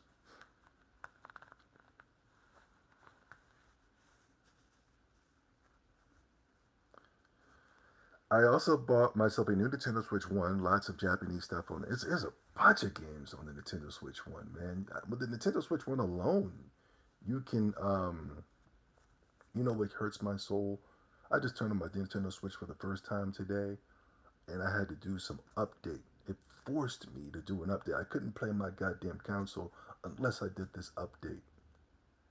And then all of a sudden, I'm noticing it was like, what is this shit? I saw it at the Nintendo Direct. Nintendo Direct. What is this called? Game. What is this? That's how long I haven't played my console. Virtual game cards. What the hell is that? You didn't turn my cards. You didn't turn my physical games into digital games. What is this? That hurts my soul when I gotta go on these things and press OK to, you know, you can't play your council unless you do what we tell you to do. What kind of soul sucking crap is this, man? I don't know how y'all do it. I don't know how y'all do it. I don't know how y'all do it. But respect to y'all. Respect to y'all. I couldn't do it. I couldn't do it. Yeah, I hit the OK on that. But I'm talking about the other stuff. The reason I hit the OK because I was moving too fast. If I should have just turned my console off. I remember I went on to TikTok and talking about TikTok was talking about pressing OK, being OK with something, and I didn't press OK.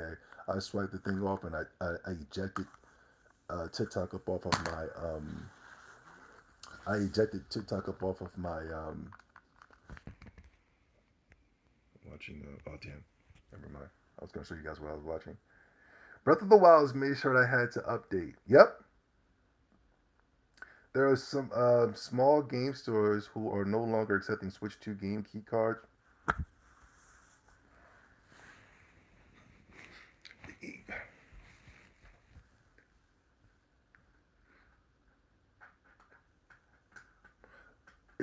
It's because the game is because the game is attached to your console and it's basically useless. It's basically if you buy a game key card, it's basically useless or something like that. I forgot. I saw a video where I was like, "This is nonsense."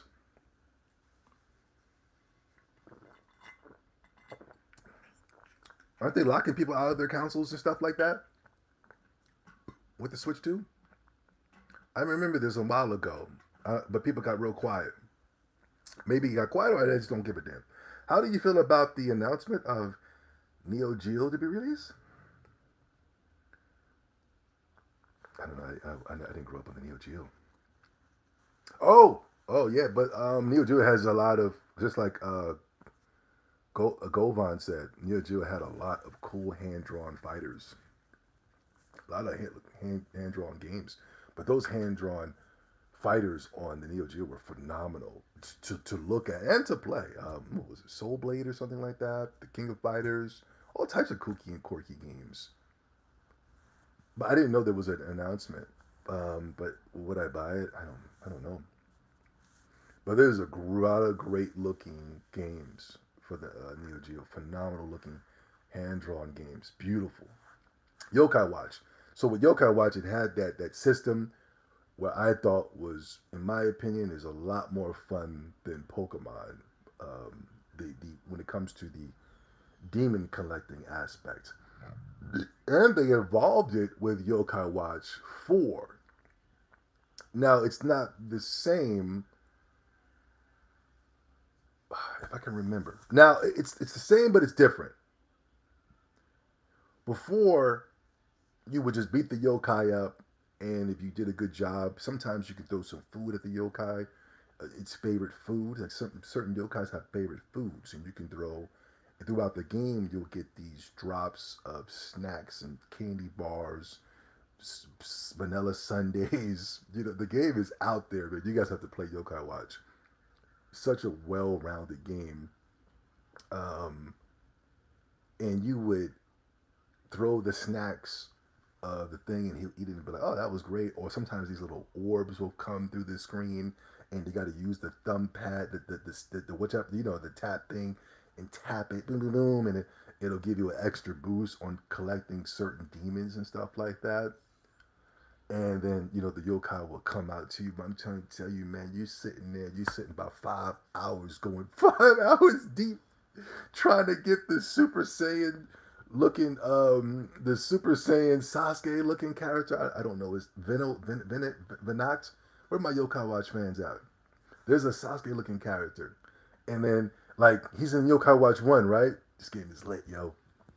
I'm about to pop in some Yokai Watch right now. There's a Sasuke looking character and he's dope. He's lit. He's like one of the best. I don't think he's an S rank. He might be an S rank. He's one of the best yokai in yokai. He's going to be in your when you get him. He's going to be in your party. And I think you get him through story mode. Certain yokais they'll just join your party. You know what I mean? And then like with Yokai Watch 2, the in game content there was a Super Saiyan version of him, yo. and he was lit. He was lit. Well, with Yokai Watch 4, it was different. You still had to beat up the yokai, but they would drop these orbs. Is that no? You had to no. Wait a minute. What you had to do was beat him up, and sometimes he'll die, or sometimes he'll go into this capture mode, and then you pull out your thing, and you got to suck the orb out of him. Right now, this is the catch. This is what makes the game even more addictive. You'll get the orb, and at the end they'll say how many orbs of this guy you got, and they'll say like 3, 4, 2, right? So you got to keep collecting the orbs, and then go to the guy. Then you can buy him. We can buy the yokai with these orbs. Man, they took the addiction level to a whole nother level. You can't even resell Switch 2 games physically. They lock in your account. Let's say you have a brother or a separate account. It means they have to spend more money to unlock the game. This is soul sucking, soul stealing. This is everything that goes against Iowata type of stuff, and it's ridiculous. It's anti-consumer, it's anti-gamer, and it's not necessary. It's not necessary. This is ridiculous. It's ridiculous. What up, brother? Yo, Matty B the guy. What's up, man? The music too is unbelievable. Yeah, there's one song in the Yokai Watch games. Oh, you know what else was good? The Yokai Watch spin-offs were just as good. It was a Yokai Watch ah Yokai Watch. It was a dungeon crawling type of joint. Yokai Watch Yokai Watch 3 is a huge game because it had the main game, and then it had the Yokai Watch Battlers, or I forgot what is it called? Jix. It's like my favorite. It's like my favorite Yokai Watch game. You would have it was Yokai Watch Busters. It was called Blasters in America, but it was called Busters because it was based off of Ghostbusters. And you have 4 yokai, and you can set up the yokai. You would have an attacker, you would have a defender, you would have a skills guy, right, and a healer. So I used to set up the team like I think I had like 2 attackers and 2 healers or something, And then you would go to these dungeons. You go floor to floor to floor to floor. Lit. Better than the average game. And they would have the blasters mode in Yokai Watch 3, and you would go do that side missions to go unlock some more yokais. Because at the end of it, they would give you certain unlockings. They would give you certain treats and rewards for beating the boss and going at reason. Man, the Yokai Watch series is so underrated, and there was a point there where it was outbeating Pokemon.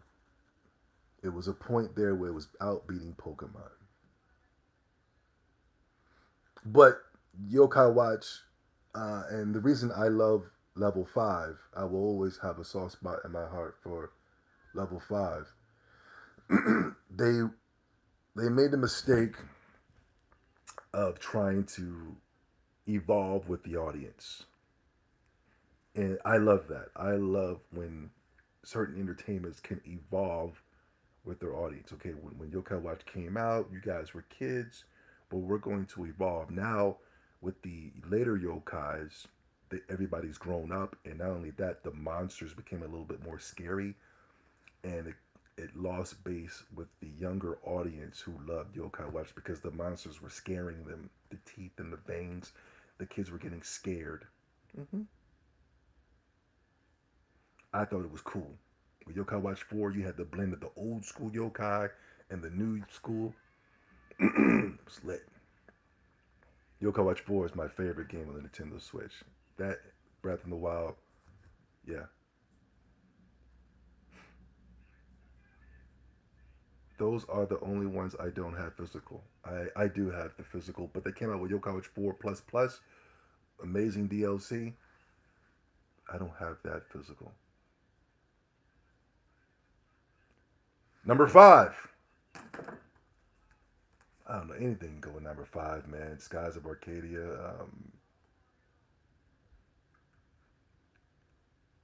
Some of the JRPG that I just go nuts for. Chrono Cross. Chrono Cross used to be in my top five. Um, some people will say you need Kingdom Hearts in that list. There was a series that I was growing up hating, and that was the Tales of series. I love Tales of Symphonia. I love Tales of Vesperia. I love the new Tales of game. I just played it. They did a remaster of it. Tales of, is it Symphonia? No, Tales of, oh no, it was lit. It was fun. I didn't finish it at all, but it reminded me of Vesperia. Everything with that style, that of the Vesperia and the Symphonia. Tells us Grace's F. Yes, yeah, thank you. That was good. I didn't finish though. I like to play the Tales of, oh, Tales of Abyss, phenomenal. Every Tales of game, you play them mother suckers on extra hard mode. Whatever the hardest mode is, go there. Woo! Those games are rush. It is so hard in a fun way. When you beat that boss, or you know what I mean, you like, whoa, that was intense. I don't know how people could play Tales of on easy and normal. That's whack. But playing Tales of Vesperia, I've always had a soft spot for Tales of Vesperia, but the Tales of community never gave it its props because it was exclusive to the Xbox 360. But I played the Tales of the Vesperia remaster for the Nintendo Switch. That was so fun, man.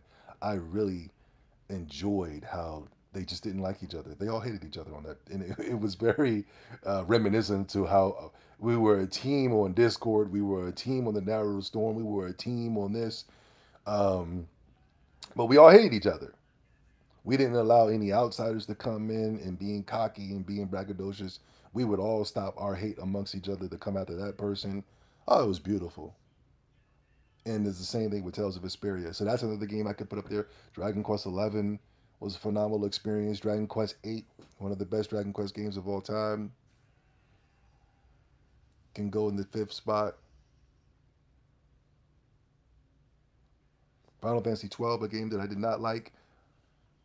That's another great game, and I wish they would create more games within that world and with that combat system, the Gambit system.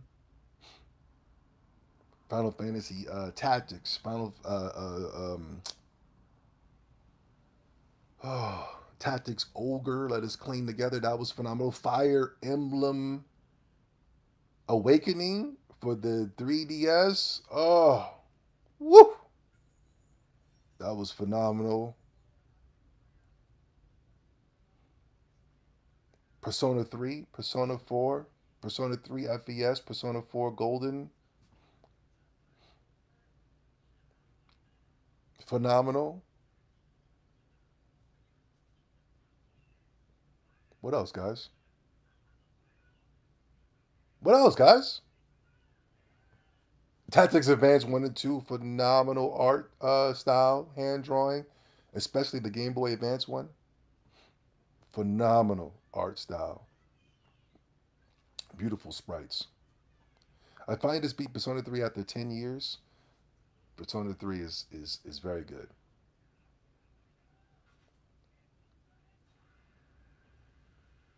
Very good game. I was hating on Persona 3 when it first, long time ago. Because I was hating because they were talking about there was no um, I'm used to playing JRPGs and you get into a map and there's a giant world and you're traversing the giant world. But they said, I didn't play it, but they were just talking about you just go into a dungeon every night. You go and fight in dungeons and go up the dungeon and going up the tower of the dungeon and then you come back home. And I was like, man, that's bull crap. But the way that Persona did it, it was just like, it was phenomenal. It was like, wow, I that really blew my mind that I was coming in hating. And the way that they did it was phenomenal. The social links coming in and talking to people after school and certain things you'd be like, oh man, I got to do that. I got to go home and study. I got to go hang out with Billy Bob. I got to go hang out with this chick. But I really want to be going over here. We got to do the dungeons to Tortoise tonight. And you got like a certain amount of time that you have to do it. It was phenomenal. I'm gonna go do the. It's Sunday. There's no school today. I'm about to go do the ramen bowl challenge. It's a rainy day, so there's gonna be Persona 3 and 4. My favorite. I don't like Persona 5. Um, not that I don't think Persona 5 isn't good. The combat mechanics are phenomenal. Everything is done right.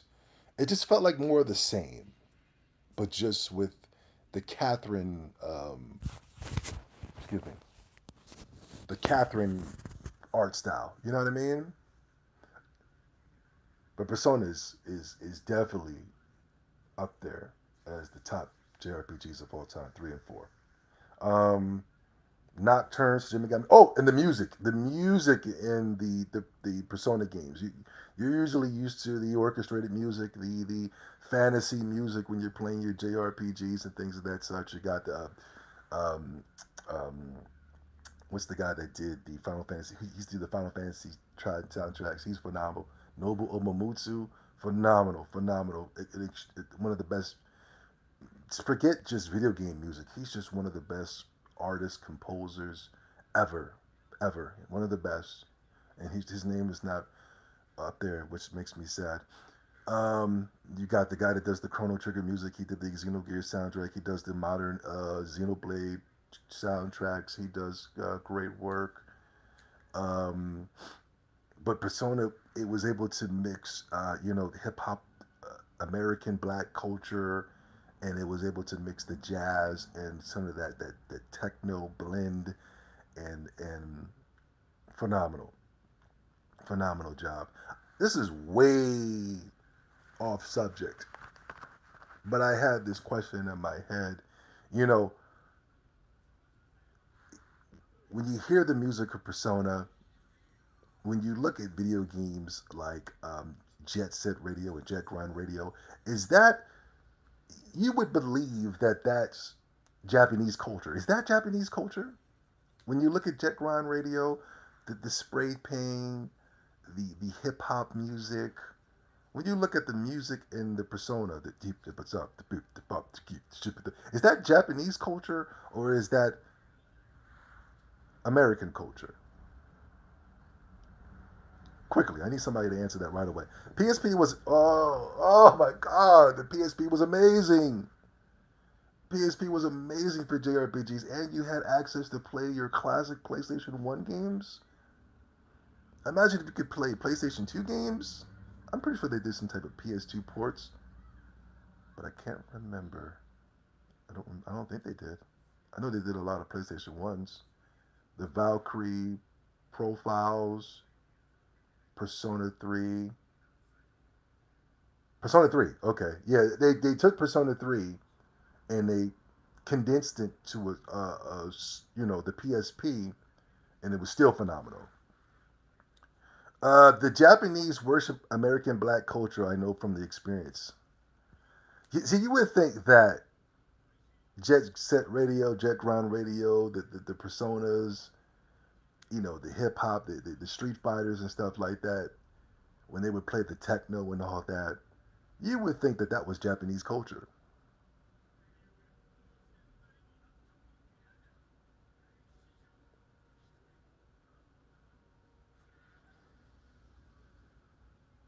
When you would turn on your Persona 5 and they're dancing to the jazz and mixed with the hip hop, the techno blend, you would swear that was Japanese culture. And you would sit there and just be proud of the Japanese and yeah, they look at them, they look at their culture. Blacks don't have a culture. I'm going somewhere weird. I'm sorry, but it's really interesting. When blacks do it, it's nigger music, but when somebody else does it, it's so amazing. It's culture. It's very interesting.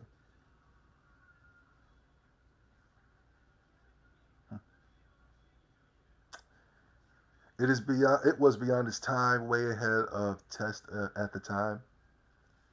Yeah, the PSP. Whoo, PSP. I love the PSP. Love it. I remember I got mad at Blandrew one time. He said he didn't like the PSP. I was pissed. I took that personally. The PSP is dope. I didn't touch the Game Boy, the DS. I didn't touch the DS in a very long time. Not until Pokemon came. When I worked at a restaurant in Japan, they were playing classic Japanese music the whole time. We were open, but as soon as doors locked and we started closing, they just be blasting gangster rap. They don't want to have that talk. Yeah, they don't want to talk about that. Yeah, I believe that. I know Japan loves the American black culture, even though they say we don't have culture, or we got it. That culture came from somewhere in the depths of Africa where they're eating dirt cookies and bushmeat. They claim we got that from them, which I think is extremely, extremely racist, xenophobic, or whatever you want to call it, and offensive. It offends me. A lot of your JRPGs or your Western RPGs are nothing more than retellings of Moorish storylines about what the Moors had to experience where they were traveling around the world and bringing culture to civilizations. A lot of times I'm looking at these JRPGs and they're retelling Black Moorish storylines. Dragon Quest 8, 11, all your Dragon Quests are based off of your ancient Moorish storylines. You look at the Elder Scrolls Oblivion, those are old. The Witcher, the Moor, those are old black story, Moorish stories of when they were traveling around the world and what they had to deal with dragons. They were dealing with griffins, chimoras. Is that what they call chimoras? They have snake, goat, lion creature. Liliths, harpies. These are things that giants, cyclops. These are all types of things that the Moors, when they were traveling the world and they were documenting what they were going up against. Chimeras, yeah. Mud huts, yeah. Yeah. These are the things that we saw. This message is hell for review. Why does YouTube be blocking my stuff? Yeah, succubi. Yeah. Succubis. Minotaurs. These are the things that these ancient blacks used to see, and they were well documented. Medusas. So your JRPGs, the reason a lot of you guys are connecting to your JRPGs, yeah, orcs, ogres. Mm-hmm. A lot of times you guys are connected to these things because there is a spiritual connection within your DNA.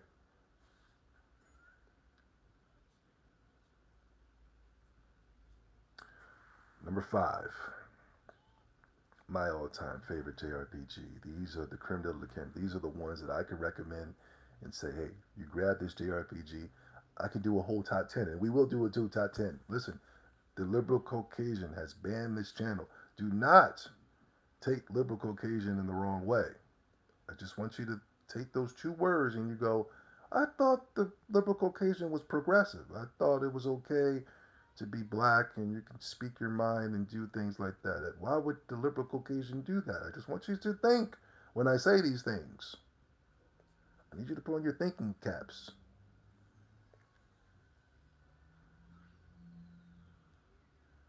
These are things that you would expect from the conservative Caucasian, correct?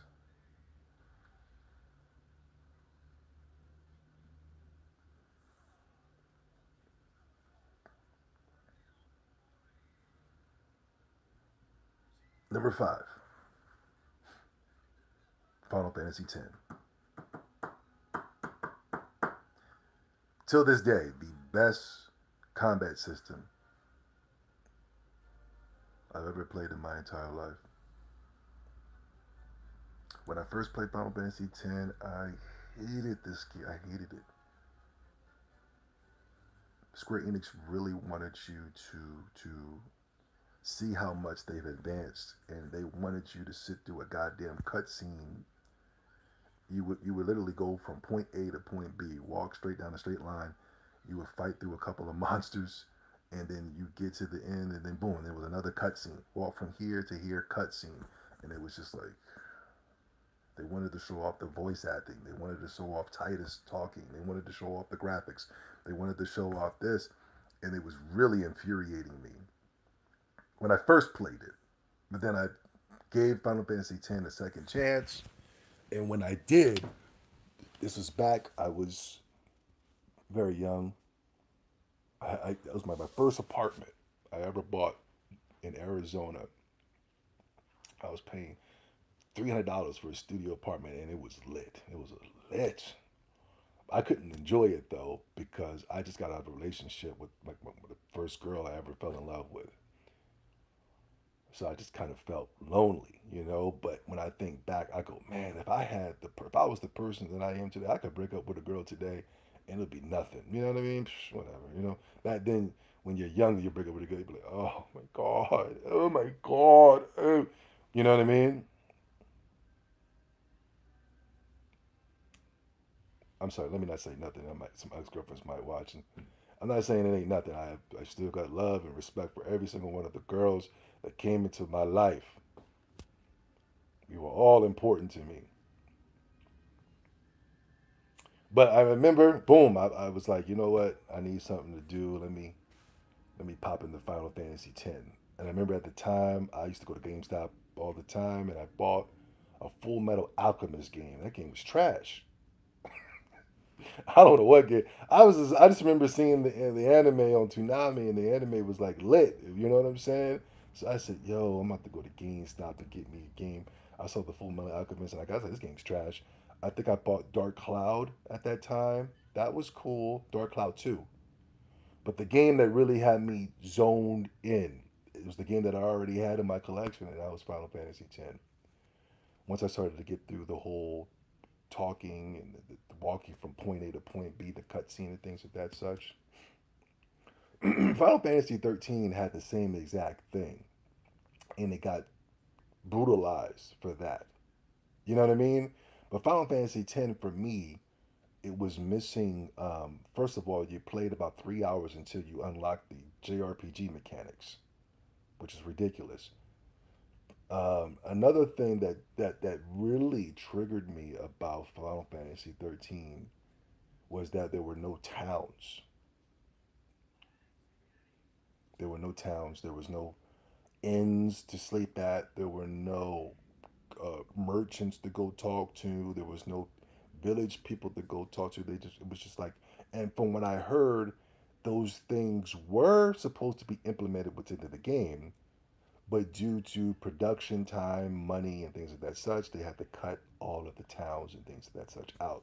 And I think when you play a JRPG, that's the most important thing. You got towns, you got dungeons, and you got the map, the whole quest map. You know what I mean? That's, in my opinion, what makes a great JRPG. And Persona, even though it was just you were living here, but you had those three mechanics. You had the towns, you had the merchants, and you know what I mean, and you had the map, the world. You gotta have those three mechanics when you're creating a JRPG. You have to. And Final Fantasy 13 just ditched it. So I felt like I was playing a modern day third person shooter. It's garbage.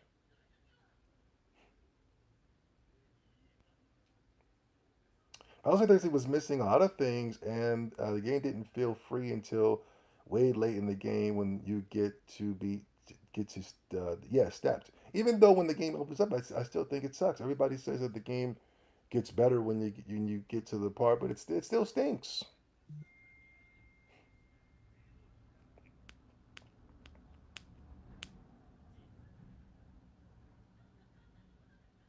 Final Fantasy X. I talked about this game many times, man. Every time I play, I'm about to play it again. Well, I'm about to continue my save. I was going to play it, but then I needed my cartridge to play it. I don't know if you can see it. You can't. Hold on. I was just about to get to playing. Hold on. You see? I was just about to play it, but I need to find my cartridge. I done threw all my Nintendo Switch games in a bag and tossed the bag in the middle. I just tossed it everywhere. So I gotta go find my Final Fantasy X cartridge, and I'm about to get ready to go ahead and dive into that. Not only that, I need to read this book. I mean, I bought these two books. I'm talking about I need to get back into reading. I deleted all of my apps so I can get focused again. I got the As a Man Thinketh. About to get ready to read that, and I got the Compound Effect. Everything's backwards. What is this? Jumpstart your income, your life, and your success. I got to get back into that zone. You know what I mean? I got to get back into that Zobi 70 zone, man. I like when I'm in Zobi 70 zone. I'm in creative mode. I don't just want to just be working every goddamn day and coming home and sleeping in the gym. I got to get back into my. I'm too smart to read. Yeah. How do you feel about Trails? I got to give that a chance. I still haven't given it a chance yet. I want to get the new game, but I feel like I should play the old ones first. But I haven't given it a chance yet. I haven't played it yet. I got nothing against it though. Just haven't played them yet. Final Fantasy X. Yeah, atmosphere, atmosphere. A beautiful atmosphere. That beach vibe setting that we got back in the early 2000s, man. It was beautiful.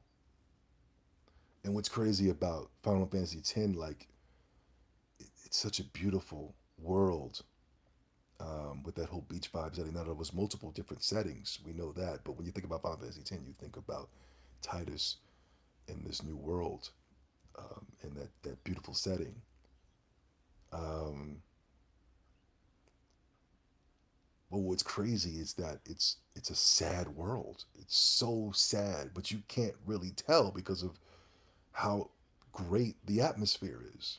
It's a sad world. People are unaliving. You know, they're constantly living in constant fear of being alive because it's this giant sin creature that if you're going around and using Mechana, this thing's gonna come and tear the whole goddamn place down. You know, has his issues with his father. You know what I mean? Like Titus lost his whole world and his whole lifestyle because of what's going on. You know what I mean? Transported into a whole new world. Yuna's coming in and she has to send these souls, and if she doesn't send the souls away in a certain amount of time, they turn into monsters and demons.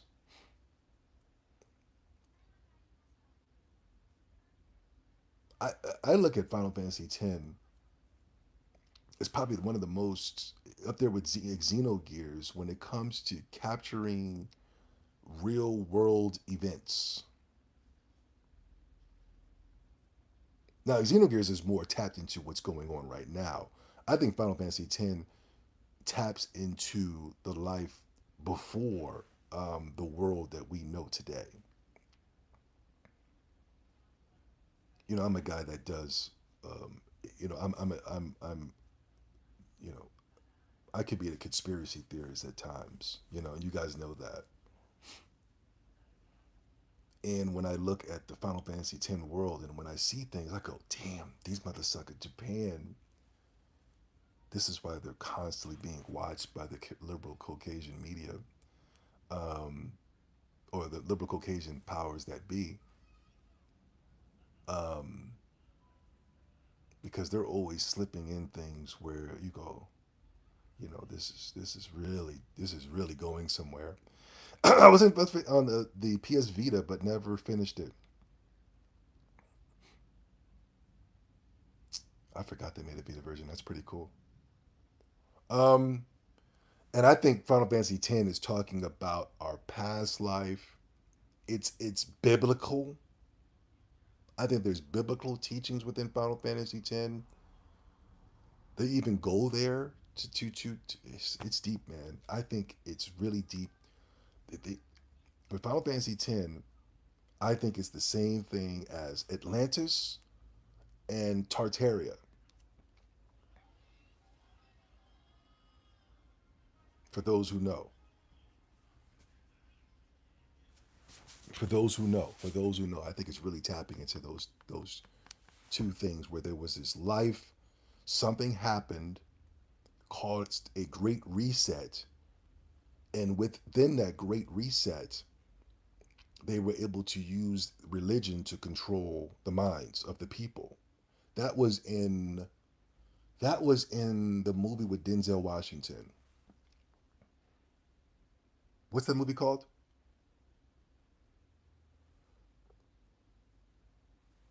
What's that movie with Denzel Washington? He was blind, and he it was in an apocalyptic world. Sorry, that's the spoiler, but anyway, he was it was an apocalyptic world. It was some type of reset that was going on, and Denzel knew the Book of Eli. Thank you. He knew the most important thing was to protect the religion, because if it was to get into any other person's hands, they were able to modify the religion to control the people. And Final Fantasy X is dabbling with that, where they were able to use religion to consume the minds, and Waka was the one that was the most deeply rooted within that religion. And then you come to find out that the church was bogus. The Final Fantasy X is really going there.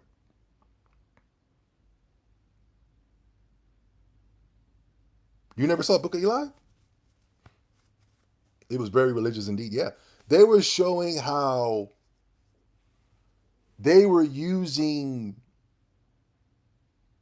these church-like places before it became like a church-like place. It was a place for energy consumption.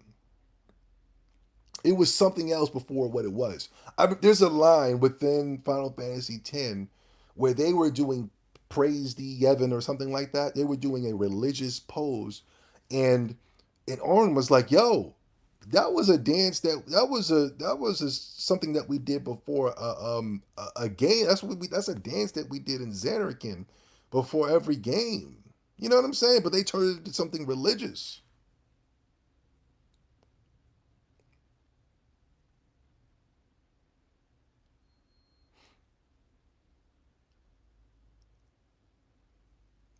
And from what I don't know if the energy consumption thing, but I remember that I know I was watching a documentary, and they were saying that these churches were built. They were actually energy consumption places. You go to a lot of churches, and they got these large towers, these large pointy towers on the top of them, and there's some really old churches too.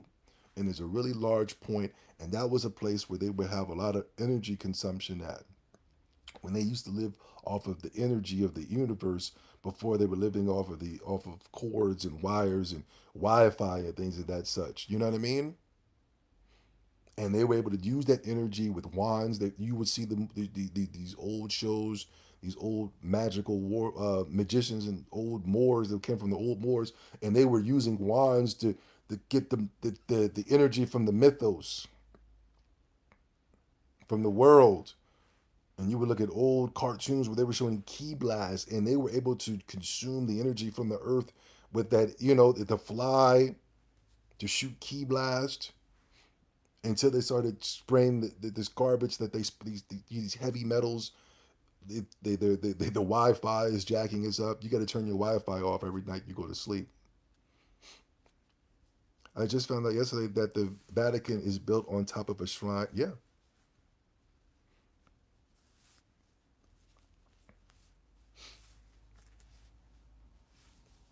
So I think Final Fantasy X, just with that alone, it's my, you can play Final Fantasy X as a regular game and it's still phenomenal, man. But when I started looking at Final Fantasy X and it was matching with real world things that were going on, but just through fiction, I said, this is very interesting.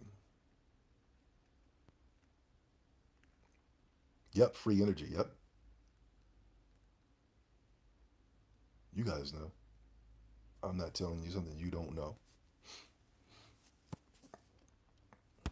I'm not telling you something. Look at this. I'm watching One Piece right now, and they got giants. Giants. Look at this. This stuff is not fiction, especially when you're watching your anime. That is not fiction. It's real. That's the reason why you love it so much. I remember when Naruto first came out, man. When Naruto first came on, it was lit because they were talking about chakras, using the chakras to run up trees, focusing your chakra in certain levels of your body to punch harder, conjure up sand, do electronic, electrical blade attacks with your hand. Come on, stop. Stop, guys. This stuff is real, man.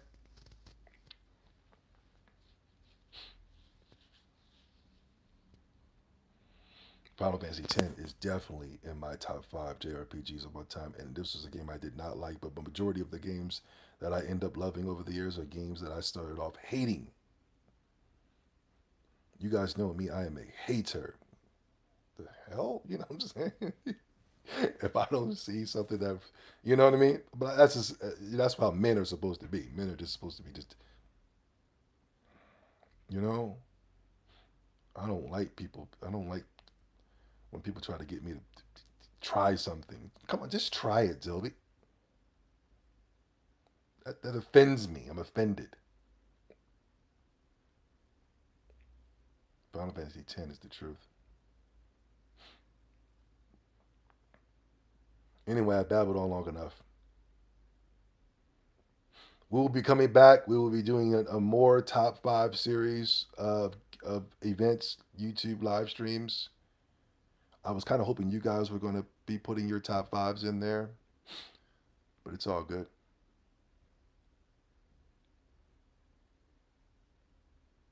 I can't stand Chrono Trigger, and I'm getting really pissed off at seeing these top 10 lists, and Chrono Trigger constantly is number one. Pisses me off.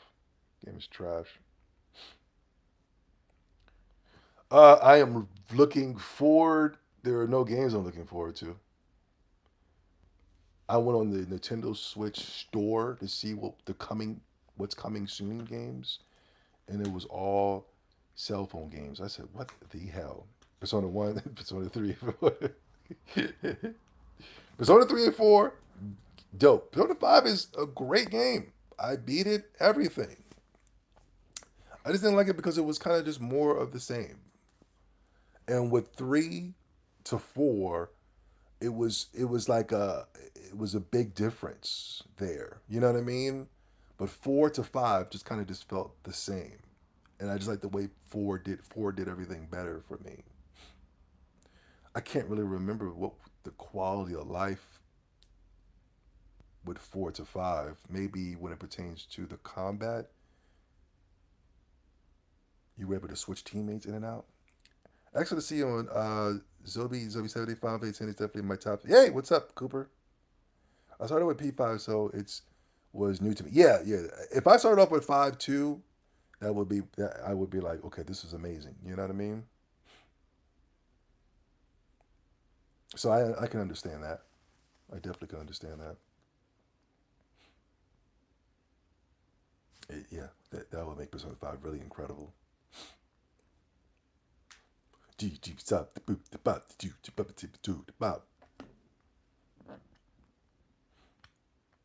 But salute to Squaresoft, Enix, Game Freak, Shomegami Tensei, Atlas,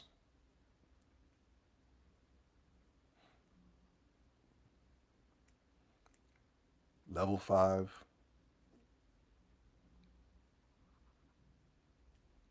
Salute to all of the JRPG developers. Nintendo. Salute to all of y'all, man.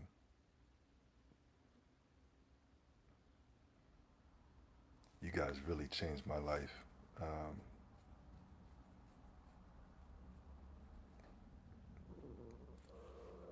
Tales of Namco. Salute to everybody that makes JRPGs. I might be a little upset with the JRPGs of today, but there's so many damn JRPGs to enjoy that I never even discovered as of yet. There's still JRPGs that we haven't even discovered yet. There's a whole world of JRPGs out there. Monolith Soft.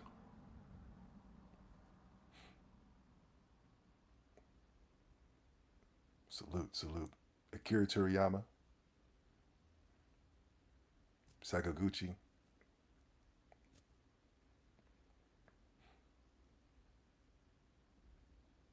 Thank you so much for the JRPG genre, man. I love it.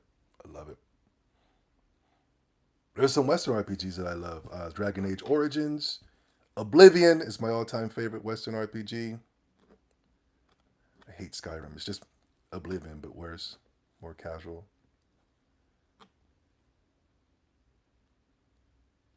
Pillars of Eternity.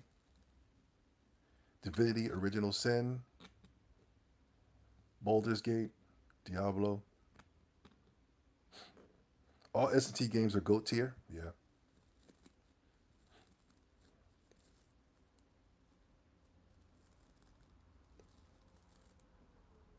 But thank you so much. JRPGs, so much. Thank you. But there's more. The fighting games. I used to love fighting games back in the day. The old school Resident Evil games. We're going to do another top 10, another top 5, but it's just top 5 games of all time. But this right here, this list right here, Xenogears, Pokemon, Yokai Watch,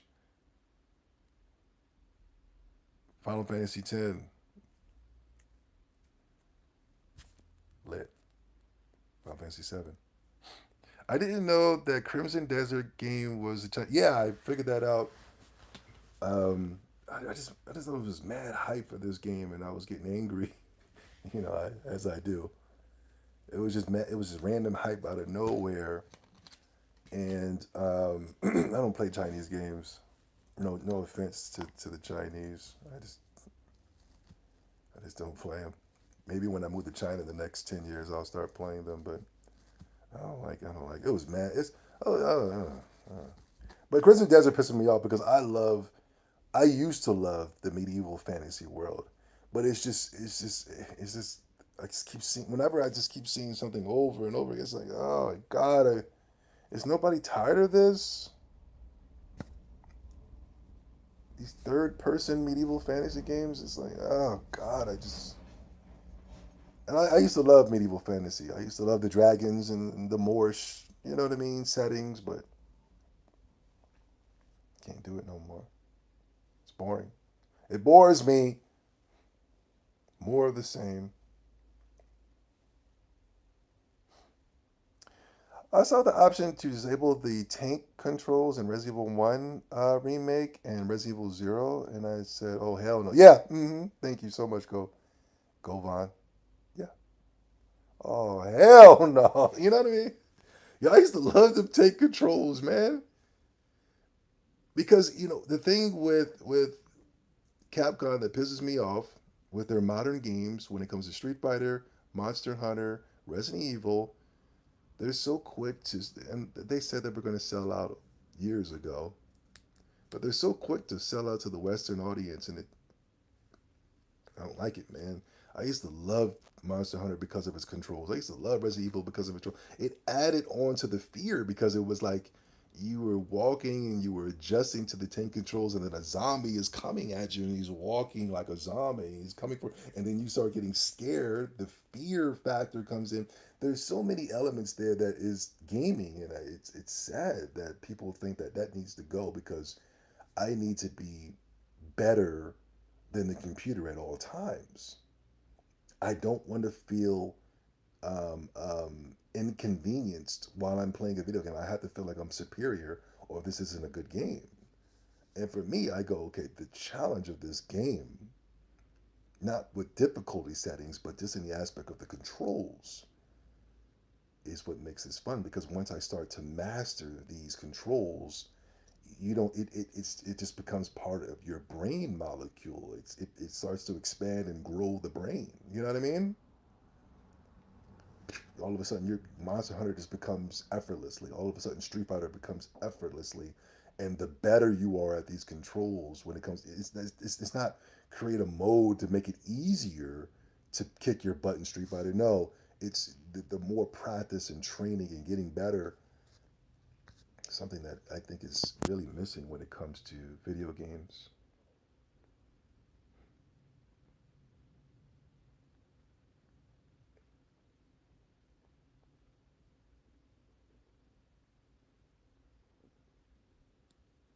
For Western RPGs, Mass Effect, I still haven't played. I played Mass Effect 1, and that was great. Dragon Age Origins, The Baldurian's Gate, Fable 2, Fallout New. Oh, yeah, Fallout. Fallout New Vegas was lit. That was good. New Vegas, and I liked it 3 too. Fallout used to be so good. Then they made 4, and I was like, they turned it into Call of Duty.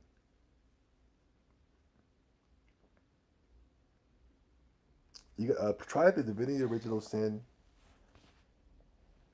1 and 2. That's really good. I feel like I'm missing something too. Oh, Oblivion. I like Oblivion. Something else is missing.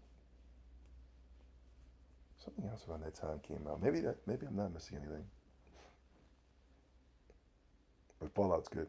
The old ones. The ones in the 360. Anyway, we'll be back, guys. We'll be doing more top lists, more top games, guys. But that right there is Obi70's top five.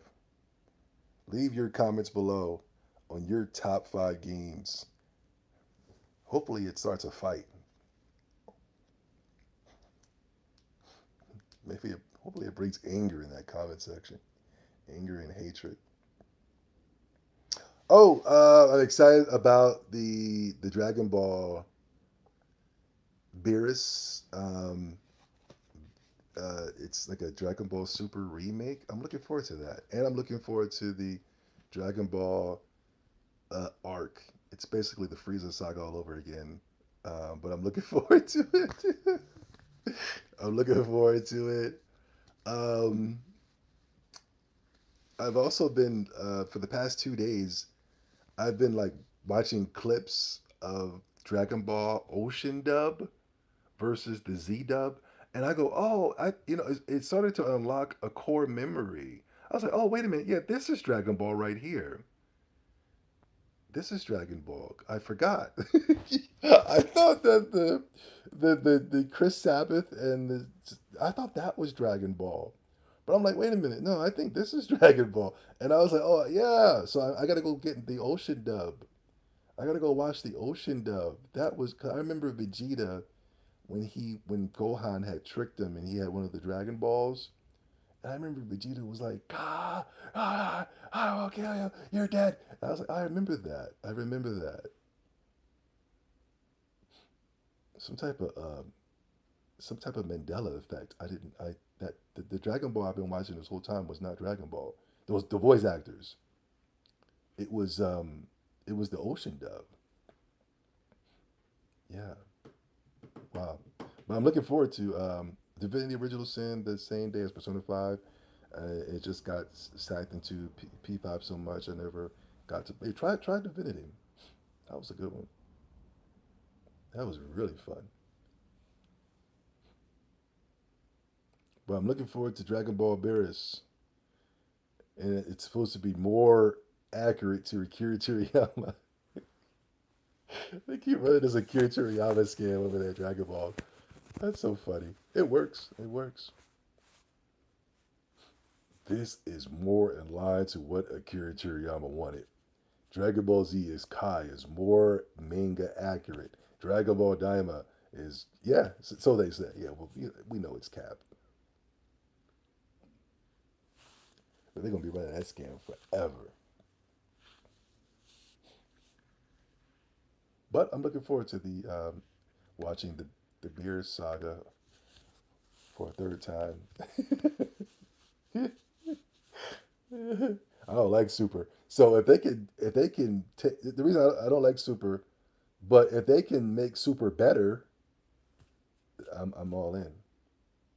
I was gonna watch the One Piece remake anime, One Piece Kai, but I heard they cut so much stuff, so I just kind of watch One Piece, the DVD box sets. Oop, God dang it! It turns me into a weirdo with that color. I watch One Piece DVDs. Dragon Ball Sparkling Water Nuts, Water Ultra 2. Yeah, 30 years later, this was the original. They keep running that scam. This is what Akira Toriyama was looking for. They keep running that scam, and people click on it. I'll be like, this is stupid. But like I said, if it can make Super better, because I don't like Super at all. Super is so hard for me to watch. It's so bad. But and they're supposed to be doing the whole the reimagining of what Akira Toriyama wanted for the whole series. So I'm going, okay, maybe we can improve because that was trash. That was trash. That was really bad. I don't like anything about it. I don't like Tournament of Power, whatever they want to call it. Um, there was a couple of funny like like fan service that I like to watch when it comes to Super, like clips, like Vegeta. You know, it's for some reason it's fun to see Vegeta not scowling, so he'll be cooking ramen or cooking dumplings or something, or he's in love with Bulma. Those things are exciting to watch when it comes to Vegeta. Or there's certain clips with Goku that are pretty funny. What else was funny in Super? You know what's really good? I don't like Japanese food here in America, but they they have Japanese snacks, and like on the anime, they'll be eating Japanese snacks. I'm about to go run and grab some Japanese snacks when I get off this video. There's a snack spot that my coworker put me on. Um, she because I was hating on Japanese food, and she was like, "Oh no, you got to try this Japanese snack spot out." Now, there's no Japanese people in New Jersey, but they got the recipes and they cook it. I learned that there wasn't no Japanese people. I went to this Japanese spot and I was like, "You guys aren't Japanese," and they were like, "Oh, there's no, all the Japanese spots are ran by the Chinese." So I was like, "Oh, no wonder I don't like the way it tastes. This is cooked by Chinese people." Um, but she came to me and she brought me this Japanese cheesecake. She came and brought me pudding. Now I used to watch Dragon Ball Super and they were talking about pudding, and I was like, pudding, ew. When I think of pudding, I'm thinking of Jello and stuff like that. It's gross. But Japanese pudding,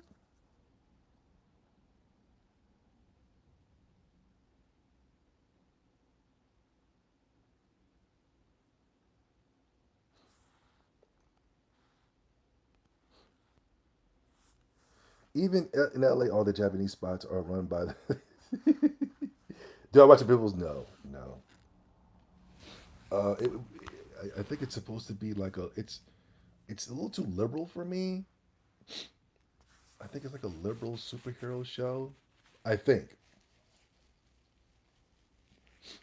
but it has violence, so people think that's cool.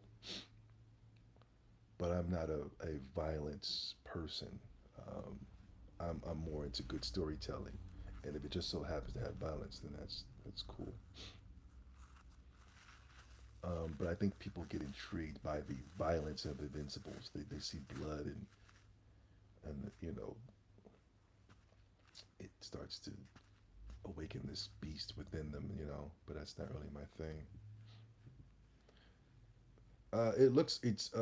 Extremely liberal. Yeah, it's liberal. Even the art style is liberal. Yeah, that's what turns me off is the liberalisms. There's a liberal message in there, and I can't do it. Just can't do it. Yeah, there's a lot of violence, and that's never been me. I would prefer to watch the classic DC cartoon movies or classic DC shows because their thing was all about putting on a good storyline, except for going extremely violent to tell a story. It's not my thing. I took my ex girlfriend to go see the Demon Slayer movie. I had to go to sleep because it was so violent. I mean, the movie started off with just extreme violence. I'm gonna cut you off. I'm gonna send you to the gates of hell. And he's trying to cut off his neck, and the dude's running. And I was just like, what the hell? I'm gonna send you to the gates of hell. And I was just like, man, this is just too violent. I had to go to sleep. I was like, I'm gonna wake up at the end of this bad boy, pretending like I watched it. I was like, man, this is. I'm gonna nudge my girl. I was like, man, this is violent. She was like, and I was just like, what the freak? They don't even shade the characters. Yeah, yeah, I don't like that. I don't like liberal cartoons. They never do the shading right. You know what I mean? Yeah, I think that's what it is, Sly. I never noticed for some reason. I'm like, what's wrong with this? Something's not right. Liberals don't like to shade the characters in. Shading is very important. I fell asleep at Demon Slayer movie 2. I don't know what that thing was about. Yeah, it was pure demonic. I was like, what the freak is this demonic crap on my. So maybe if I watched it, I didn't know what was going on. So I was like, let me watch it from the beginning and maybe it'll be a little better. But that was violence. I was like, oh my God. I'm not saying they should censor it for me, but it was too much. I had to go to sleep. Yeah. I was like, I'm like that, man. I cover my eyes I was watching. This is great horror series I like. Smile. They came out with two movies called Smile. Smile One and Smile Two, and it's great. I love it. But when the violent scenes come, I go like this. I'll be like, "Is it over yet?" But it's good. The only reason I like the Smile series is a great villain because I remember when I was a kid, my mom was like, never fall for the smile. Anybody can smile. You know what I mean? You got to look at those eyes. And that's how the villain of Smile looks like. And when I see like little drawings of a smiling creature, it scares the crap out of me. And my mom, she said that a long, long, long, long, long time ago. And ever since from then to now, I don't look at people's smile. The smile is what fools you. You got to look at the eyes and see how they're looking at you. That's how you know how somebody feels about you. You saw bright colors and yeah, blood flying. Yeah, that's how Caucasian men look at me like this. Hey, buddy. You be like, and black men, they look at me like that too. So I know how they look. As a kid, black men used to look at me like this, like. But now that I'm bigger and older, and they look like this.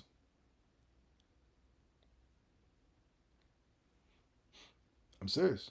My mom told me that a long time ago, and that's how I've judged people. I go directly for them eyes. This is how girls look at you when they like you.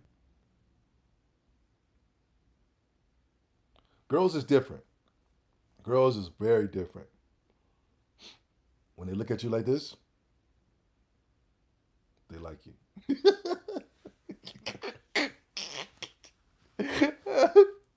And you be like, damn, I didn't know she liked me. You know what I mean? But they be like this.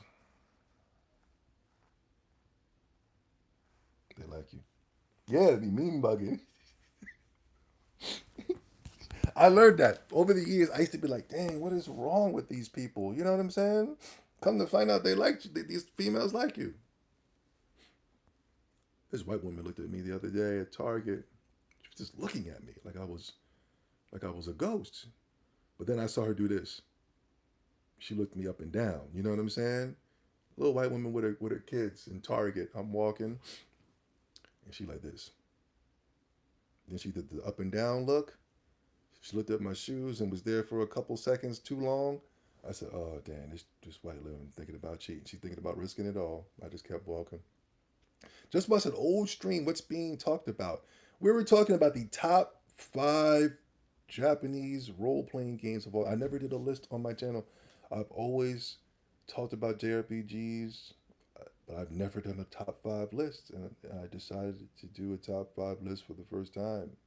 But you know, Zobi 70, when you're streaming, I add a mixture of all types of teachings and tellings and things of that such. But we're going to do another top 5 lists. We're also going to do more rants. I deleted my Twitter. I'm going to have to re-download the Twitter because that's where I can get a lot of my news from. I just got to find a way to clear up my algorithm. My algorithm is perverted. I got one of the most perverted Twitter algorithms. And it's not even like typical. Like, I don't even like just regular smacks. You know what I mean? Like, just regular smacks. It could just be a girl with pretty feet. I'd be like,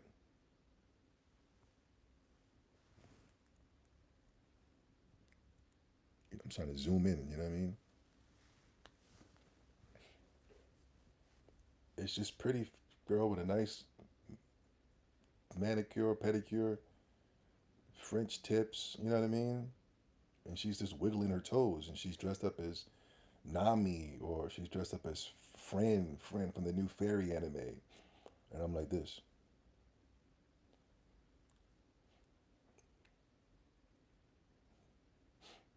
And she'll be dressed up in costume, but she'll have the phone up to her face, and it looks just like the girl Fran from that new fairy anime. That anime is lit, but I have no idea what's going on. Fran, whatever it's called. What is that anime called?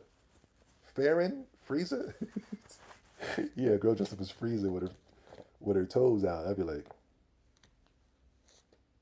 I'm like SpongeBob from that one episode where he was watching this barnacle. Barnacle. A barnacle was kind of just moving around dancing.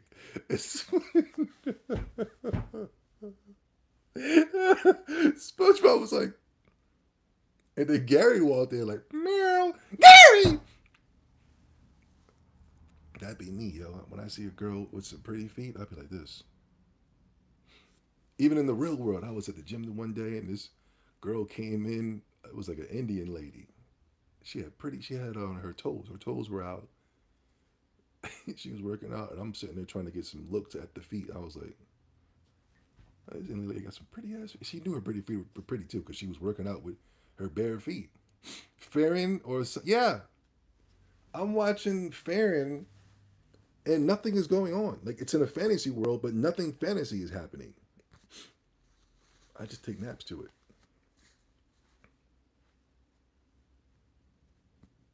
No idea.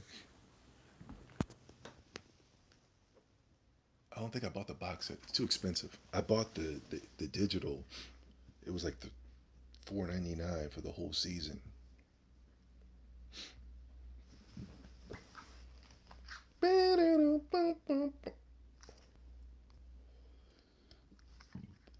Yeah, it's I think it's boring, but it gets good later on. It's like, yeah, it's a fantasy world, but nothing's happening. You know what I mean? You're thinking you're going to see some spells, some And I'm pretty sure those things come, but it's kind of like a regular, it's like a regular show, but it's in a fantasy world. What's up with these modern day animes? They're the titles for these animes, and it's the same exact thing. You guys know what I'm talking about? I was reincarnated into a slime. You know what I mean? Like it's a guy in a regular world. He's in his 30s and his 40s. He's got a boring life.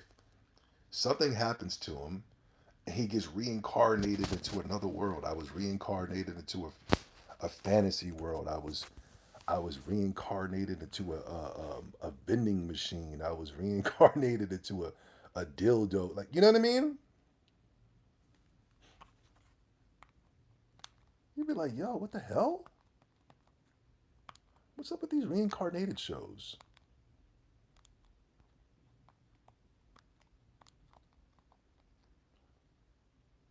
Every week they're releasing a new I was reincarnated into a weirdo. This girl right here, friend. This friend thing. I didn't buy it. This is season 2. It's too expensive. This is what I own. I own Demon Slayer. They had a Dragon Ball sale 2 weeks ago. I bought all the Dragon Balls. I got Chainsaw. Oh, this Trigun is really good. Trigun Stampede. It's digital, but it's good. I couldn't get into the Rurouni Kenshin. It was a little too serious. I like the goofiness. I got some Hunter x Hunter I watch. Samurai 7. I don't like My Hero Up again. This is another one of those Shoko Tenchi Jobless Reincarnation. It's another reincarnated anime. Friend, Beyond Journey's End, Trigun, Death Note. Dandadan. I'm watching season 2. It's good. I didn't like it when I was watching it, but I like it now. Rama half, one half, Doctor Stone, yeah, whatever. Rama, the Netflix Rama is good, but I don't have Netflix. But what I did watch, it was really good. I think it's better than the old school one. The art style is really good, really good. I always watch Inuyasha. The only anime I ever watched was Dorhido, and they dropped it season 2. Still haven't watched it. Yeah. Dun dun dun dun dun dun dun dun dun dun.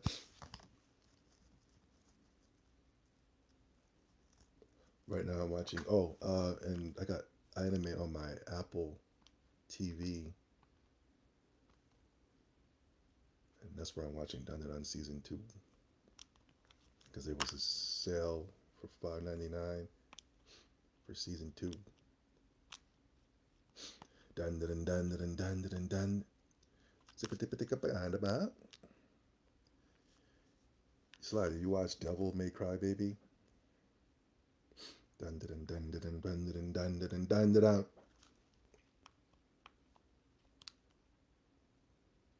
I don't consider Devilman an anime. Dun dun dun season 2. I'm watching Yaiba, Trigun, Outlaw Star. That's really good. That's super good, yo. They're mixing in futuristic stuff. Well, it seems like it's futuristic, and they got magical powers. This guy released some type of. He went into some meditative pose and shot off a meditative key blast. It was lit. I was like, yo.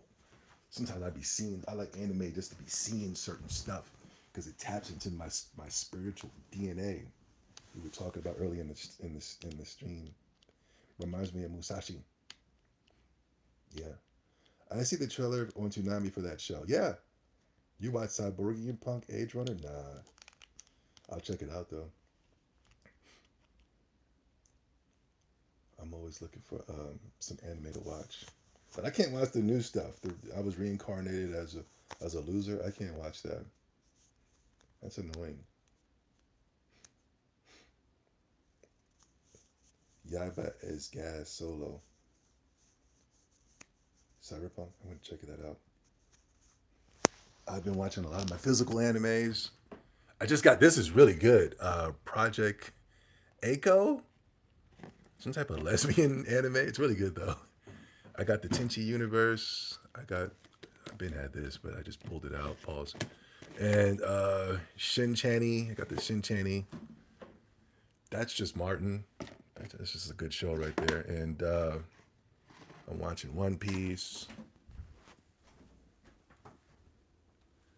This is just a clutter of stuff: the anime, DVDs, CDs, Funkos. I got a bunch of anime here. Got my weights. I got a couple of curls. I got anime here. Excuse this mess. Bunch of anime, anime. Yep. Mm-hmm. All right, guys. I gotta go. Phone's died. But we'll be back. You wouldn't like Cyborg and Punk Zombie. It's extremely violent. Okay. Yeah. I don't like violence just for violence. I like good storytelling. All right, guys. Thank you so much. We'll be back. We will be so back. See you guys.